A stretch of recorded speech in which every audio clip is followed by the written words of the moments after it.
Hello students, ಲಾ ಎಕ್ಸಲೆನ್ಸ್ಗೆ ಸ್ವಾಗತ. ಇವತ್ತಿನ ಈ ಸಂಚಿಕೆಯಲ್ಲಿ ಕಳೆದ ಒಂದು ವಾರದಿಂದ ಸುದ್ದಿಯಲ್ಲಿದ್ದಂಥ ಎಲ್ಲ ಇಂಪಾರ್ಟೆಂಟ್ ಕರೆಂಟ್ ಅಫೈರ್ಸ್ ಟಾಪಿಕ್ಸ್ಗಳನ್ನು ಪ್ರಿಲಿಮ್ಸ್ ಪರ್ಸ್ಪೆಕ್ಟಿವಲ್ಲಿ ಡಿಸ್ಕಸ್ ಮಾಡೋಣ. ಈ ವಿಡಿಯೋದಲ್ಲಿ ಬಳಕೆ ಮಾಡಿರುವಂಥ ಸ್ಲೈಡ್ಸ್ಗಳ PDF ನಿಮಗೆ ನಮ್ಮ ಲಾ ಎಕ್ಸ್ ಬೆಂಗಳೂರು ಟೆಲಿಗ್ರಾಮ್ ಚಾನಲಲ್ಲಿ ದೊರಕುತ್ತೆ. ಮೊದಲನೇ article GS paper 1 geography perspective ಅಲ್ಲಿ ಕಳೆದ ವಾರ ಜೂನ್ 8ನೇ ತಾರೀಕು ವರ್ಲ್ಡ್ ಓಷನ್ ಡೇ ಅನ್ನ ಸೆಲೆಬ್ರೇಟ್ ಮಾಡಲಾಯಿತು. ಆ ಸಂದರ್ಭದಲ್ಲಿ ನ್ಯಾಷನಲ್ ಜಿಯೋಗ್ರಫಿಕ್ ಅನ್ನುವಂಥ ಒಂದು ಮ್ಯಾಗಝೈನು ಗ್ಲೋಬ್ಗೆ 5ನೇ ಓಷನ್ ಆಗಿ 5ನೇ ಮಹಾಸಾಗರವಾಗಿ ಸದರನ್ ಓಷನ್ ನ ರೆಕಗ್ನೈಸ್ ಮಾಡುತ್ತೆ. ಇದು ಈಗ ಸದ್ಯಕ್ಕೆ ಆಗಿರುವಂತಹ ಬೆಳವಣಿಗೆ. ಈಗ ಒಂದಷ್ಟು ಎಕ್ಸಾಮ್ ಪರ್ಸ್ಪೆಕ್ಟಿವ್ ಅಲ್ಲಿರುವಂತಹ ಪಾಯಿಂಟ್ಸ್ ಗಳನ್ನ ನೋಡೋಣ. ಮೊದಲಿಗೆ ನಾವಿಲ್ಲಿ ರೆಕಗ್ನೈಸ್ ಮಾಡ್ತಾ ಇರೋದು ಸದರನ್ ಓಷನ್ ನ 5ನೇ ಓಷನ್ ಆಗಿ. ಅಂದ್ರೆ ಉಳಿದಿರುವಂತಹ 4 ಓಷನ್ಗಳು ಅಥವಾ ಮಹಾಸಾಗರಗಳು ಯಾವ್ಯಾವು ಅಂತಂದ್ರೆ, ಒಂದು ಪೆಸಿಫಿಕ್ ಓಷನ್, ಎರಡನೇದು ಅಟ್ಲಾಂಟಿಕ್ ಓಷನ್, ಮೂರನೇದು ಇಂಡಿಯನ್ ಓಷನ್, ನಾಲ್ಕನೆಯದು ಆರ್ಕ್ಟಿಕ್ ಓಷನ್. ಇಲ್ಲಿಯವರೆಗೂ ಇದ್ದದ್ದು ಈ 4 ಓಷನ್ಗಳು ಮಹಾಸಾಗರಗಳು. ಮಹಾಸಾಗರಗಳನ್ನ ಬಿಟ್ಟು ನಮಗೆ ಸಮುದ್ರಗಳು ಇದಾವೆ, ಸಾಗರಗಳು ಇದಾವೆ, ಸೀಗಳು ಇದಾವೆ. ಆದರೆ ಓಷನ್ಗಳು ಅಂತ ಇಲ್ಲಿಯವರೆಗೂ ಇದ್ದದ್ದು 4.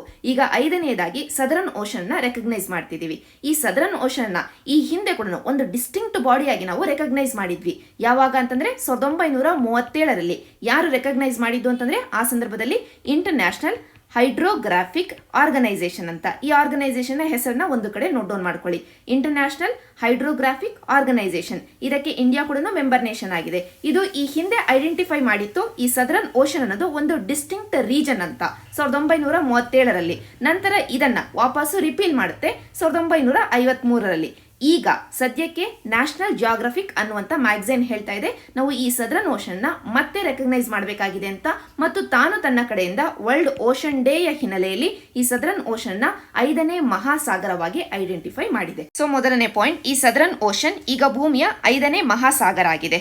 ಈಗ ನಾವು ಈ 5 ಮಹಾಸಾಗರಗಳಲ್ಲಿ ಈ 5 ಓಷನ್ ಗಳನ್ನ ಸೈಜಿನ ಅಕಾರ್ಡಿಂಗ್ಲಿ ಅರೇಂಜ್ ಮಾಡೋದಾದ್ರೆ, ಮೊದಲಿಗೆ ನಮಗೆ ಪೆಸಿಫಿಕ್ ಓಷನ್ ಬರುತ್ತೆ. ಇರುವಂತಹ ಓಷನ್ ಗಳಲ್ಲೇ ಅತಿ ದೊಡ್ಡ ಮಹಾಸಾಗರ ಪೆಸಿಫಿಕ್ ಮಹಾಸಾಗರ ಆಗಿದೆ.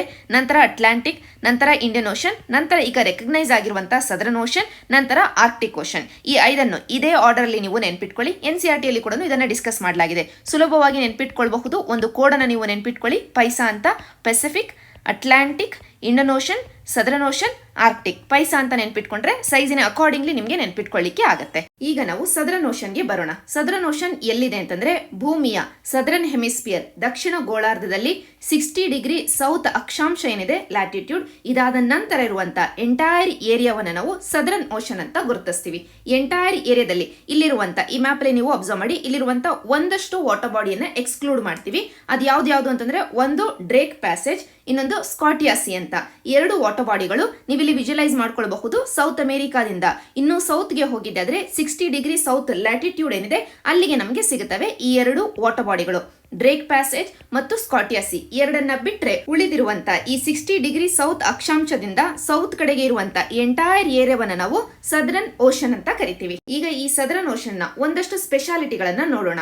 ಮೊದಲನೇ ಸ್ಪೆಷಾಲಿಟಿ ಅಂತಂದ್ರೆ, ಆರ್ಕ್ಟಿಕ್ ಓಷನ್ ಅನ್ನ ಬಿಟ್ಟು ಉಳಿದಿರುವಂತ 3 ಓಷನ್ ಗಳಿಗೆ ಬಾರ್ಡರ್ ನ ಹೊಂದಿದೆ ಈ ಸದರನ್ ಓಷನ್. ಈ ಒಂದು ಚಿತ್ರದಲ್ಲಿ ನಾವು ಅಬ್ಸರ್ವ್ ಮಾಡಬಹುದು. ಸದರನ್ ಓಷನ್ ಆರ್ಕ್ಟಿಕ್ ಅನ್ನ ಬಿಟ್ಟು ಉಳಿದಿರುವಂತ 3 ಓಷನ್ ಗಳ ಜೊತೆಗೆ ತನ್ನ ಬಾರ್ಡರ್ ಅನ್ನ ಹೊಂದಿದೆ. ಪೆಸಿಫಿಕ್ ನ ಜೊತೆಗೆ ಈ ಏರಿಯಾದಲ್ಲಿ, ಅಟ್ಲಾಂಟಿಕ್ ನ ಜೊತೆಗೆ ಈ ಏರಿಯಾದಲ್ಲಿ, ಇಂಡಿಯನ್ ಓಷನ್ ನ ಜೊತೆಗೆ ಈ ಏರಿಯಾದಲ್ಲಿ, ಒಟ್ಟಾರೆಯಾಗಿ 3 ಓಷನ್ ಗಳಿಗೆ ಟಚ್ ಮಾಡುವಂತ ಒಂದು ಓಷನ್ ಇದಾಗಿದೆ. ಇದನ್ನ ಒಂದು ಸ್ಟೇಟ್ಮೆಂಟ್ ನ ರೂಪದಲ್ಲಿ ಕೇಳಬಹುದು, ಆದ್ರಿಂದ ಇಷ್ಟು ಡೀಟೇಲ್ಡ್ ಆಗಿ ಡಿಸ್ಕಸ್ ಮಾಡ್ತಾ ಇರೋದು. ಸೊ ಮೊದಲನೇ ಪಾಯಿಂಟ್ ಅಂತಂದ್ರೆ, ಸದರನ್ ಓಷನ್ 3 ಓಷನ್ ಗಳನ್ನ, ಆರ್ಕ್ಟಿಕ್ ಓಷನ್ ಒಂದನ್ನ ಬಿಟ್ಟರೆ ಉಳಿದಿರುವಂತಹ 3 ಓಷನ್ ಗಳನ್ನ ಟಚ್ ಮಾಡುವಂತ ಒಂದು ಓಷನ್ ಆಗಿದೆ.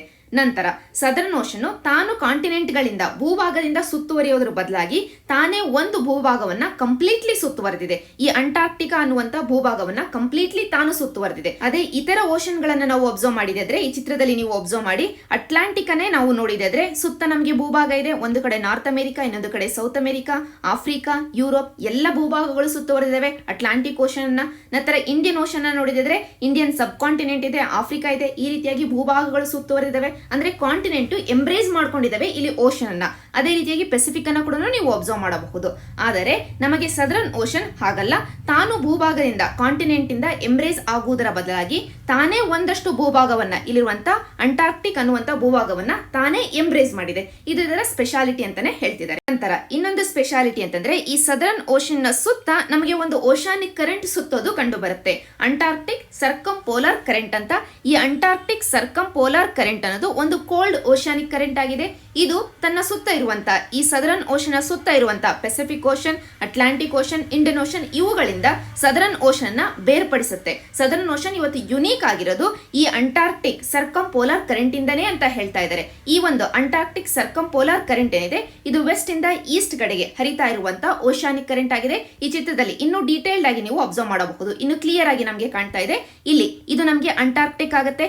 ಎಂಟೈರ್ ಏರಿಯಾವನ್ನ ನಾವೀಗ ಸದರನ್ ಓಷನ್ ಅಂತ ಕರಿತಾ ಇರೋದು. ಈ ಸದರನ್ ಓಷನ್ಗೆ ಒಂದು ಬೆಲ್ಟಿನ ರೂಪದಲ್ಲಿ ಇಲ್ಲಿರುವಂತ ಈ ಓಷಾನಿಕ್ ಕರೆಂಟ್ ಇದೆ. ಈ ಓಷಾನಿಕ್ ಕರೆಂಟ್ ವೆಸ್ಟ್ ಇಂದ ಈಸ್ಟ್ಗೆ ಈ ರೀತಿಯಾಗಿ ಚಲಿಸ್ತಾ ಇದೆ. ಈಗ ನಿಮ್ಮ ಮುಂದೆ ಒಂದು ಕ್ವೆಶನ್ ಇದೆ. ಅದೇನು ಅಂತಂದ್ರೆ ಸದರನ್ ಓಷನ್ ನ ಸುತ್ತಾ ಇರುವಂತ ಅಂಟಾರ್ಕ್ಟಿಕ್ ಸರ್ಕಮ್ ಪೋಲಾರ್ ಕರೆಂಟ್ ಏನೋ ನಮ್ಗೆ ಗೊತ್ತಾಯ್ತು. ಇದು ವೆಸ್ಟ್ ಇಂದ ಈಸ್ಟ್ ಕಡೆಗೆ ಚಲಿಸ್ತಾ ಇದೆ ಅಂತಾನೂ ಗೊತ್ತಾಯ್ತು. ಇದು ಕೋಲ್ಡ್ ಓಷಾನಿಕ್ ಕರೆಂಟ್ ಅಂತಾನೂ ಗೊತ್ತಾಯ್ತು. ಈ ರೀತಿಯಾಗಿ ವೆಸ್ಟ್ ಇಂದ ಈಸ್ಟ್ ಕಡೆಗೆ ಚಲಿಸ್ತಾ ಇರಬೇಕಾದ್ರೆ ಎಲ್ಲೆಲ್ಲಿ ಕಾಂಟಿನೆಂಟ್ ಭೂಭಾಗ ಸಿಗುತ್ತೋ ಅಲ್ಲೆಲ್ಲವೂ ಇದು ಕೋಲ್ಡ್ ಓಷಾನಿಕ್ ಕರೆಂಟ್ ಆಗಿ ಈಕ್ವೇಟರ್ ನ ಕಡೆಗೆ ಹೋಗ್ಲಿಕ್ಕೆ ಶುರು ಮಾಡುತ್ತೆ. ಅದರಲ್ಲಿ ಮೊದಲನೆಯದು ಅಂತಂದ್ರೆ ಇಲ್ಲಿ ಸೌತ್ ಅಮೆರಿಕಾದ ಹತ್ತಿರ ಈ ರೀತಿಯಾಗಿ ಅಂಟಾರ್ಕ್ಟಿಕ್ ಸರ್ಕಮ್ ಪೋಲಾರ್ ಕರೆಂಟ್ ಅಥವಾ ಇದನ್ನೇ ನಾವು ವೆಸ್ಟ್ ವಿಂಡ್ ಡ್ರಿಫ್ಟ್ ಅಂತ ಕೂಡ ಕರಿತೀವಿ. ಈ ಪದಗಳನ್ನ ನೆನ್ಪಿಟ್ಕೊಳ್ಳಿ, ಪ್ರಿಲಿಮ್ಸ್ ಕ್ವೆಶನ್ ಸುಲಭವಾಗಿ ಅರ್ಥ ಆಗ್ತವೆ. ವೆಸ್ಟ್ ವಿಂಡ್ ಡ್ರಿಫ್ಟ್ ಅಥವಾ ಅಂಟಾರ್ಕ್ಟಿಕ್ ಸರ್ಕಮ್ ಪೋಲಾರ್ ಕರೆಂಟ್ ಏನಿದೆ ಇದು ಸೌತ್ ಅಮೆರಿಕಾದ ಹತ್ತಿರ ಭೂಭಾಗ ಸಿಕ್ಕ ತಕ್ಷಣವೇ ಇಲ್ಲಿರುವಂತಹ ಅವಕಾಶವನ್ನ ಬಳಕೆ ಮಾಡಿಕೊಂಡು ಈಕ್ವೇಟರ್ ನ ಕಡೆಗೆ ಹೋಗುತ್ತೆ. ಇದು ಒಂದು ಕೋಲ್ಡ್ ಓಷಾನಿಕ್ ಕರೆಂಟ್ ಆಗಿದೆ. ಇದರ ಜೊತೆಗೆ ಇನ್ನೊಂದು ಭೂಭಾಗ ಆಫ್ರಿಕಾ ಸಿಗುತ್ತೆ. ಆಫ್ರಿಕಾದ ಹತ್ತಿರ ಕೂಡ ಒಂದು ಕೋಲ್ಡ್ ಓಷಾನಿಕ್ ಕರೆಂಟ್ ಅನ್ನು ನಾವು ಕಾಣಬಹುದು. ಅದೇ ರೀತಿಯಾಗಿ ಆಸ್ಟ್ರೇಲಿಯಾದ ಹತ್ತಿರ ಕೂಡ ಇಲ್ಲಿ ಕೂಡ ಒಂದು ಕೋಲ್ಡ್ ಓಷಾನಿಕ್ ಕರೆಂಟ್ ಅನ್ನ ಕಾಣಬಹುದು.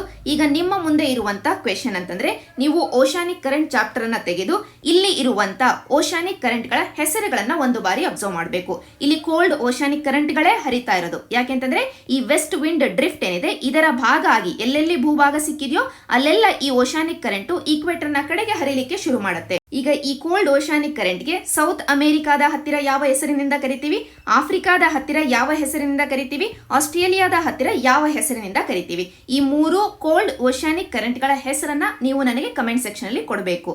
ಗೊತ್ತಾಗಿಲ್ಲ ಅಂತಂದ್ರೆ ಹೇಳಿ, ನೆಕ್ಸ್ಟ್ ವೀಕ್ ನಾವು ಡಿಸ್ಕಸ್ ಮಾಡೋಣ ಕೋಲ್ಡ್ ಓಷಾನಿಕ್ ಕರೆಂಟ್ ಗಳನ್ನ. ಸೊ ವಾಪಸ್ ನಾವು ಟಾಪಿಕ್ ಗೆ ಬರೋದಾದ್ರೆ ಒಟ್ಟಾರೆಯಾಗಿ ನಮ್ಗೆ ಗೊತ್ತಾಗಿದ್ದು ಅಂತಂದ್ರೆ 5ನೇ ಓಷನ್ ಆಗಿ ಸದರ್ನ್ ಓಷನ್ ನಾವು ರೆಕಗ್ನೈಸ್ ಮಾಡ್ತಾ ಇದೀವಿ. ಈ ಸದರ್ನ್ ಓಷನ್ ನ ಸುತ್ತ ನಮ್ಗೆ ಅಂಟಾರ್ಕ್ಟಿಕ್ ಸರ್ಕಮ್ ಪೋಲಾರ್ ಕರೆಂಟ್ ಇದೆ. ಇದನ್ನೇ ನಾವು ವೆಸ್ಟ್ ವಿಂಡ್ ಡ್ರಿಫ್ಟ್ ಅಂತ ಕೂಡ ಕರಿತೀವಿ. ಈ ಒಂದು ಡ್ರಿಫ್ಟ್ ಅಂಟಾರ್ಕ್ಟಿಕ್ ಅಥವಾ ಈ ಸದರನ್ ಓಷನ್ ನ ಕಂಪ್ಲೀಟ್ಲಿ ಸೆಪರೇಟ್ ಮಾಡುತ್ತೆ ಇತರ ಓಷನ್ ಗಳಿಂದ. ಆದ್ದರಿಂದನೇ ಇದು ಯುನೀಕ್ ಅಂತ ಕೂಡ ಹೇಳ್ತಾ ಇದ್ದಾರೆ. ಈ ಸದರನ್ ಓಷನ್ ನ ರೆಕಗ್ನೈಸ್ ಮಾಡುವುದರ ಮುಖಾಂತರವಾಗಿ, ಇದರ ವಿಶಿಷ್ಟತೆಯ ಅಧ್ಯಯನವನ್ನು ನಾವು ಜಾಸ್ತಿ ಮಾಡುವುದರ ಮುಖಾಂತರವಾಗಿ ಎಂಟೈರ್ ಗ್ಲೋಬಿನ ವಾತಾವರಣ, ಇವತ್ತಿನ ಕ್ಲೈಮೇಟ್ ಚೇಂಜ್ ಎಲ್ಲದರ ಬಗ್ಗೆ ನಮಗೆ ಸ್ಟಡಿಗಳು ಜಾಸ್ತಿ ಆಗ್ತವೆ ಅನ್ನುವಂತ ಹೋಪ್ ಇದೆ. ಇಂಡಿಯಾ ಕೂಡ ಈಗಾಗಲೇ ಸಾಕಷ್ಟು ಮಿಷನ್ ಗಳನ್ನ ಕಳಿಸಿದೆ ಈ ಏರಿಯಾವನ್ನ ಸ್ಟಡಿ ಮಾಡ್ಲಿಕ್ಕೆ. ತನ್ನ ಕಡೆಯಿಂದ ಈಗಾಗಲೇ ಸ್ಟೇಷನ್ ಗಳನ್ನ ಎಸ್ಟಾಬ್ಲಿಷ್ ಮಾಡಿದೆ. ಒಂದು ದಕ್ಷಿಣ ಗಂಗೋತ್ರಿ, ನಂತರ ಮೈತ್ರಿ ಎನ್ನುವಂತ ಸ್ಟೇಷನ್ ನ ಎಸ್ಟಾಬ್ಲಿಷ್ ಮಾಡ್ತು. ಈಗ ಸದ್ಯಕ್ಕೆ ಕಾರ್ಯರೂಪದಲ್ಲಿ ಇರುವಂತ ಭಾರತಿ ಸ್ಟೇಷನ್, ಈ ಬೋರ್ಡ್ ಅನ್ನ ನೀವು ಅಬ್ಸರ್ವ್ ಮಾಡಬಹುದು. ಇಲ್ಲಿ ಲ್ಯಾಟಿಟ್ಯೂಡ್ ಲಾಂಗಿಟ್ಯೂಡ್ ಅನ್ನ ಕೂಡ ಕೊಡಲಾಗಿದೆ. ಇದರಿಂದ ನಿಮಗೆ ಗೊತ್ತಾಗುತ್ತೆ ಅಂಟಾರ್ಕ್ಟಿಕಾದಲ್ಲಿ ಇಂಡಿಯಾದ ಒಂದು ಸ್ಟೇಷನ್ ಇದೆ ಅಂತ. ಇಷ್ಟು ನಮಗೆ ಓವರಾಲ್ ಈ ಆರ್ಟಿಕಲ್ ನ ಹಿನ್ನೆಲೆಯಲ್ಲಿ ಬೇಕಾಗಿದ್ದಂತ ಡಿಸ್ಕಷನ್. ನಂತರ GS ಪೇಪರ್ 2 ಪಾಲಿಟಿ ಸೆಕ್ಷನ್ ಗೆ ಶಿಫ್ಟ್ ಆಗೋದ್ರೆ ಇದೇ ವಾರ ದಿ ಹಿಂದೂನಲ್ಲಿ ಬಂದಂತ ಈ ಆರ್ಟಿಕಲ್ ಅಲ್ಲಿ ಹೇಳ್ತಾ ಇದ್ದಾರೆ, ರೆಂಗ್ಮಾ ನಾಗಾ ಸಮುದಾಯ ಅಟಾನಮಸ್ ಡಿಸ್ಟ್ರಿಕ್ಟ್ ಕೌನ್ಸಿಲ್ ಒಂದನ್ನ, ತನ್ನದೇ ಆದಂತ ಅಟಾನಮಸ್ ಡಿಸ್ಟ್ರಿಕ್ಟ್ ಕೌನ್ಸಿಲ್ ಒಂದನ್ನ ಈಗ ಡಿಮ್ಯಾಂಡ್ ಮಾಡ್ತಾ ಇದೆ ಅಂತ. ಅದರ ಹಿನ್ನೆಲೆಯಲ್ಲಿ ನಾವೀಗ ಎಕ್ಸಾಮ್ ಪರ್ಸ್ಪೆಕ್ಟಿವ್ ಅಲ್ಲಿ ರೆಂಗ್ಮಾ ನಾಗಾ ಸಮುದಾಯದ ಬಗ್ಗೆ ಡಿಸ್ಕಸ್ ಮಾಡಬೇಕು. ನಂತರ ಅಟಾನಮಸ್ ಡಿಸ್ಟ್ರಿಕ್ಟ್ ಕೌನ್ಸಿಲ್ ಗಳ ಬಗ್ಗೆ, ಕಾನ್ಸ್ಟಿಟ್ಯೂಷನ್ ಅಲ್ಲಿ ಯಾವ ಯಾವ ಪ್ರಾವಿಷನ್ಸ್ ಗಳನ್ನ ಕೊಡಲಾಗಿದೆ ಮತ್ತು ಈ ಕೌನ್ಸಿಲ್ ಗಳಿಗೆ ಇರುವಂತಹ ಪವರ್ಸ್ ಗಳು ಏನು, ಕಾಂಪೋಸಿಷನ್ ಏನು, ಇದೆಲ್ಲವನ್ನ ನಾವೀಗ ಡಿಸ್ಕಸ್ ಮಾಡಬೇಕಾಗಿದೆ. ಅದಕ್ಕಿಂತ ಮುಂಚೆ ಒಂದಷ್ಟು ಜಿಯೋಗ್ರಫಿಯನ್ನ ನೋಡಬೇಕು. ಜಿಯೋಗ್ರಫಿಯಲ್ಲಿ ನಮಗೆ ಈಗ ಬೇಕಾಗಿರೋದು ನಾರ್ತ್ ಈಸ್ಟರ್ನ್ ಇಂಡಿಯಾ. ಈ ಭಾಗದ ಇಲ್ಲಿರುವಂತ ಸ್ಪೆಸಿಫಿಕ್ ಆಗಿ ಇಲ್ಲಿರುವಂತ ಶಿಲಾಂಗ್ ಪ್ಲಾಟ್ಯೂ ಅಥವಾ ಮೇಘಾಲಯ ಪ್ಲಾಟ್ಯೂ ಏನಿದೆ ಇದು ನಮಗೆ ಪೆನಿನ್ಸುಲರ್ ಇಂಡಿಯಾದ ಭಾಗವೇ ಆಗಿದೆ. ಇಲ್ಲಿರುವಂತ ಈ ಪೆನಿನ್ಸುಲರ್ ಇಂಡಿಯಾದ ಭಾಗವೇ ಆಗಿದ್ರೂ ಕೂಡ ಈ ಪ್ಲಾಟ್ಯೂ ಶಿಲಾಂಗ್ ಅಥವಾ ಮೇಘಾಲಯ ಪ್ಲಾಟ್ಯೂ ಇದೆ ಇದು ಇಲ್ಲಿರುವಂತ ಒಂದು ಗ್ಯಾಪ್ ಇಂದ ಸೆಪರೇಟ್ ಆಗಿದೆ. ಈ ಗ್ಯಾಪ್ ಗೆ ನಾವು ಕೊಟ್ಟಿರುವಂತ ಹೆಸರು ಅಂತಂದ್ರೆ ಗ್ಯಾರೋ ರಾಜ್ಮಹಲ್ ಗ್ಯಾಪ್ ಅಂತ. ಇದಕ್ಕೆ ಈ ಹೆಸರನ್ನೇ ಯಾಕೆ ಕೊಟ್ಟಿರೋದು ನಂತರ ನೋಡೋಣ.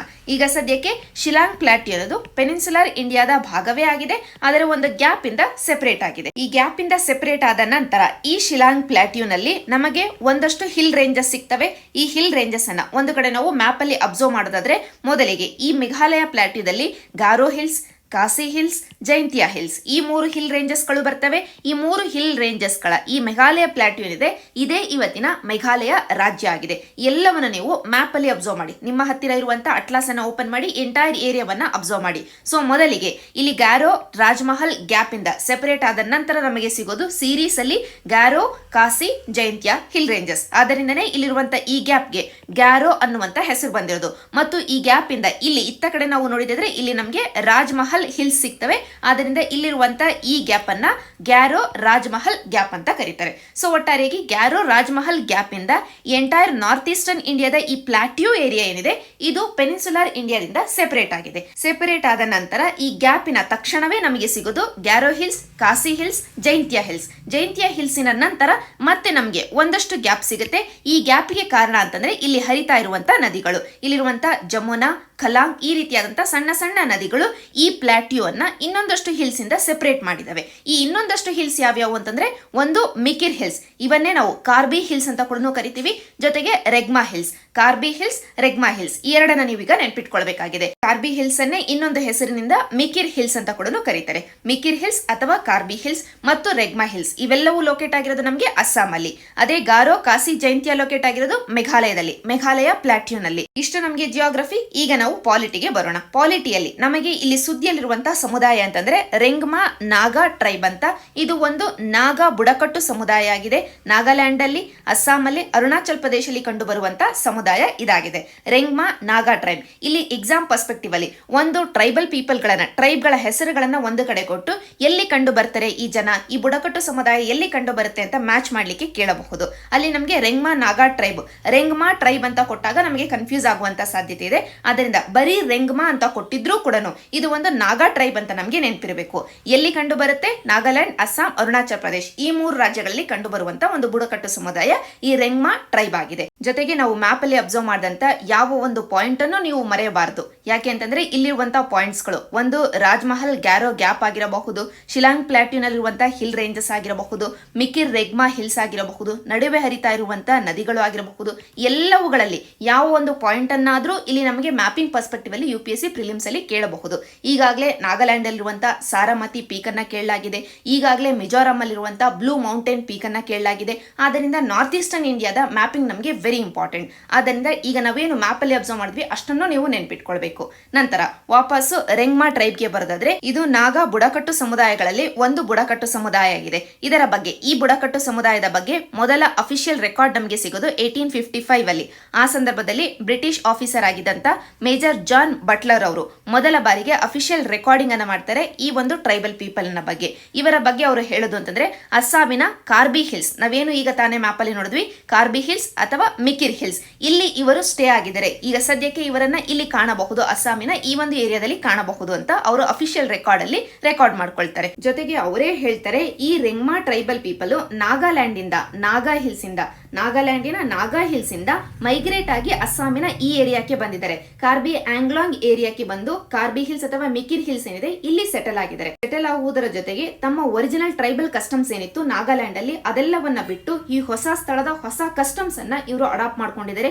ಇಲ್ಲಿರುವಂತಹ ಸ್ಥಳೀಯ ಸಮುದಾಯಗಳ ಜನತೆಯನ್ನ ಇವರು ಮ್ಯಾರೇಜಿನ ಮುಖಾಂತರವಾಗಿ ಲಿಂಕೇಜ್ ಅನ್ನು ಎಸ್ಟಾಬ್ಲಿಷ್ ಮಾಡ್ಕೊಳ್ತಿದ್ದಾರೆ. ಎಲ್ಲದರ ಬಗ್ಗೆ ಬಟ್ಲರ್ ಅವರು ರೆಕಾರ್ಡ್ ಅನ್ನ ಮಾಡ್ತಾರೆ. ಸೊ ಒಟ್ಟಾರೆಯಾಗಿ ಎಕ್ಸಾಮ್ ಪರ್ಸ್ಪೆಕ್ಟಿವ್ ಅಲ್ಲಿ ನಮಗೆ ನೆನಪಿರಬೇಕಾಗಿರುವಂತಹ ಪಾಯಿಂಟ್ಸ್ ಅಂತಂದ್ರೆ ರೆಂಗ್ಮಾ ಟ್ರೈಬ್ ಅನ್ನೋದು ನಾಗಾ ಟ್ರೈಬಲ್ ಗ್ರೂಪ್ ಗಳಲ್ಲಿ ಇರುವಂತಹ ಒಂದು ಗ್ರೂಪ್ ಆಗಿದೆ. ಇದರ ಬಗ್ಗೆ ನಮಗೆ ಬ್ರಿಟಿಷ್ ಇರಾದಿಂದನೂ ಅಫಿಷಿಯಲ್ ರೆಕಾರ್ಡ್ ಗಳಲ್ಲಿ ಉಲ್ಲೇಖಗಳು ಸಿಗ್ತವೆ. ಅಸ್ಸಾಂ ಅಲ್ಲಿರುವಂತಹ ಕಾರ್ಬಿ ಹಿಲ್ಸ್ ಅಲ್ಲಿ ಇವರು ನೆಲೆ ನಿಂತರೂ ಕೂಡ ರೆಕಾರ್ಡ್ಸ್ ಗಳು ಹೇಳ್ತಾ ಇರೋದು ಅಂತಂದ್ರೆ ಇವರು ನಾಗಾಲ್ಯಾಂಡಿನ ನಾಗಾ ಹಿಲ್ಸ್ ಇಂದ ಮೈಗ್ರೇಟ್ ಆಗಿ ಬಂದಿರೋದು ಅಂತ. ಜೊತೆಗೆ ಇವರ ಒಂದು ಫೇಮಸ್ ಫೆಸ್ಟಿವಲ್ NGADA, ಈ ಒಂದು ಫೆಸ್ಟಿವಲ್ ನ ಹೆಸರನ್ನ ಕೂಡ ಒಂದು ಕಡೆ ನೀವು ನೋಟ್ ಡೌನ್ ಮಾಡ್ಕೊಂಡಿರಿ. ಇಷ್ಟು ನಮಗೆ ಓವರಾಲ್ ಈ ರೆಂಗ್ಮಾ ನಾಗಾ ಟ್ರೈಬಿನ ಬಗ್ಗೆ ತಿಳಿದಿದ್ರೆ ಸಾಕಾಗತ್ತೆ. ಈಗ ಈ ಸಮುದಾಯ ತನಗೆ ಸೀಮಿತವಾದಂತ ಒಂದು ಅಟಾನಮಸ್ ಡಿಸ್ಟ್ರಿಕ್ಟ್ ಕೌನ್ಸಿಲ್ ಬೇಕು. ಅದು ಎಲ್ಲಿ ಅಂತಂದ್ರೆ ಅಸ್ಸಾಮಿನ ಈ ಕಾರ್ಬಿ ಆಂಗ್ಲಾಂಗ್ ಏರಿಯಾ ಏನಿದೆ ಈ ಏರಿಯಾದಲ್ಲಿ ತನಗೆ ಬೇಕು ಅಂತ ಡಿಮ್ಯಾಂಡ್ ಅನ್ನ ಮಾಡ್ತಾ ಇದೆ. ಇದರ ಹಿನ್ನೆಲೆಯಲ್ಲಿ ಅಟಾನಮಸ್ ಡಿಸ್ಟ್ರಿಕ್ಟ್ ಕೌನ್ಸಿಲ್ ಗಳ ಬಗ್ಗೆ ಒಂದಷ್ಟು ಬೇಸಿಕ್ ಡೀಟೇಲ್ಸ್ ಅನ್ನ ನೋಡೋಣ. ಮೊದಲಿಗೆ ಕಾನ್ಸ್ಟಿಟ್ಯೂಷನ್ ಅಲ್ಲಿ 6th ಶೆಡ್ಯೂಲ್ ಅಲ್ಲಿ ಟ್ರೈಬಲ್ ಏರಿಯಾಗಳ ಬಗ್ಗೆ ಉಲ್ಲೇಖ ಇದೆ. ಈ ಟ್ರೈಬಲ್ ಏರಿಯಾಗಳಲ್ಲೇ ಗವರ್ನೆನ್ಸಿಗೋಸ್ಕರ ನಾವು ಅಟಾನಮಸ್ ಡಿಸ್ಟ್ರಿಕ್ಟ್ ಕೌನ್ಸಿಲ್ ಗಳನ್ನ ಎಸ್ಟಾಬ್ಲಿಷ್ ಮಾಡ್ತೀವಿ. ಅಟಾನಮಸ್ ಡಿಸ್ಟ್ರಿಕ್ಟ್ ಕೌನ್ಸಿಲ್ ಗಳು ಅವುಗಳ ಹೆಸರೇ ಹೇಳ್ತಾ ಇದಾವೆ, ಡಿಸ್ಟ್ರಿಕ್ಟ್ ಒಂದು ಜಿಲ್ಲೆಯ ಸೈಜ್ ಸೈಜ್ ಅಲ್ಲಿ ಇರೋದು, ಆದರೆ ಸಾಕಷ್ಟು ಸ್ವಾತಂತ್ರ್ಯವನ್ನ ಹೊಂದಿರುವಂತ ಕೌನ್ಸಿಲ್ಗಳು ಇವಾಗಿದಾವೆ ಅಂತ. ಇಂಥ ಕೌನ್ಸಿಲ್ಗಳನ್ನ ನಾವು ಟ್ರೈಬಲ್ ಏರಿಯಾಗಳಲ್ಲೇ ಎಸ್ಟಾಬ್ಲಿಷ್ ಮಾಡ್ತಿದೀವಿ. ಯಾಕೆಂತಂದ್ರೆ 6th ಶೆಡ್ಯೂಲ್ ಅಲ್ಲಿ ಈ ಟ್ರೈಬಲ್ ಏರಿಯಾಗಳಿಗೆ ಸಾಕಷ್ಟು ಅಟಾನಮಿ ಸಿಗ್ತಾ ಇದೆ ಕಾನ್ಸ್ಟಿಟ್ಯೂಷನ್ ನ ಮುಖಾಂತರವಾಗಿ. ಆ ಅಟಾನಮಿನ ನಾವು ಇಂಪ್ಲಿಮೆಂಟೇಷನ್ ಗೆ ತರಲಿಕ್ಕೆ ಈ ಅಟಾನಮಸ್ ಡಿಸ್ಟ್ರಿಕ್ಟ್ ಕೌನ್ಸಿಲ್ ಗಳನ್ನ ಎಸ್ಟಾಬ್ಲಿಷ್ ಮಾಡ್ತಾ ಇದೀವಿ. ಎಲ್ಲೆಲ್ಲಿ ಮಾಡ್ತಾ ಇದೀವಿ? ಈಗ ಸದ್ಯಕ್ಕೆ 6th ಶೆಡ್ಯೂಲ್ ಅಲ್ಲಿ ಇರುವಂತಹ ಟ್ರೈಬಲ್ ಏರಿಯಾಗಳು ಅಂತಂದ್ರೆ 4 ರಾಜ್ಯದಲ್ಲಿ ಇರೋದು. ಅಸ್ಸಾಂ ರಾಜ್ಯದಿಂದ ನಾವು ಶುರು ಮಾಡೋದಾದ್ರೆ ಅಸ್ಸಾಂ ರಾಜ್ಯದ ಈ ಒಂದು ಏರಿಯಾದಲ್ಲಿರುವಂತಹ ಬೋಡೋಲ್ಯಾಂಡ್ ಏರಿಯಾ, ಈ ಬೋಡೋಲ್ಯಾಂಡ್ ಏರಿಯಾದಲ್ಲಿ ನಾವು ಅಟಾನಮಸ್ ಡಿಸ್ಟ್ರಿಕ್ಟ್ ಕೌನ್ಸಿಲ್ ಅನ್ನ ಕೊಟ್ಟಿದ್ದೀವಿ. ಜೊತೆಗೆ ಈ ಏರಿಯಾದಲ್ಲಿರುವಂತಹ Karbi Anglong autonomous district council ಇದೆ. ಇದರ ಬಗ್ಗೆನೇ ಈಗ ಸದ್ಯಕ್ಕೆ ನಾಗಾ ಟ್ರೈಬ್ ಒಂದು ಡಿಮ್ಯಾಂಡ್ ಅನ್ನ ಮಾಡ್ತಾ ಇರೋದು, ಇಲ್ಲೇ ತನಗೆ ಒಂದು ಅಟಾನಮಸ್ ಡಿಸ್ಟ್ರಿಕ್ಟ್ ಕೌನ್ಸಿಲ್ ಬೇಕು ಅಂತ. ನಂತರ ಪಕ್ಕದಲ್ಲೇ ಇರುವಂತ ದೀಮಾ ಹಸಾವ್ ಅಟಾನಮಸ್ ಡಿಸ್ಟ್ರಿಕ್ಟ್ ಕೌನ್ಸಿಲ್, ಇದನ್ನ north Cachar autonomous district council ಅಂತ ಕೂಡ ಕರೀತಾರೆ. ಸೊ ಒಟ್ಟಾರೆಗೆ ಅಸ್ಸಾಂ ರಾಜ್ಯದಿಂದ 3 ಏರಿಯಾಗಳು, 3 ಅಟಾನಮಸ್ ಡಿಸ್ಟ್ರಿಕ್ಟ್ ಕೌನ್ಸಿಲ್ಗಳು, ಒಂದು ಬೋಡೋಲ್ಯಾಂಡ್, ಇನ್ನೊಂದು ಇಲ್ಲಿರುವಂತಹ ಕಾರ್ಬೆ ಆಂಗ್ಲಾಂಗ್, ಇನ್ನೊಂದು ನಾರ್ತ್ ಕಚರ್ ಅಥವಾ ದೀಮಾ ಹಸಾವ್. ನಂತರ ಮೇಘಾಲಯಕ್ಕೆ ಬಂದಿದ್ದಾದ್ರೆ ಇಲ್ಲಿರುವಂತಹ ಗಾರೋ, ಕಾಸಿ, ಜೈಂತ್ಯಾ ಅಟಾನಮಸ್ ಡಿಸ್ಟ್ರಿಕ್ಟ್ ಕೌನ್ಸಿಲ್ಗಳು.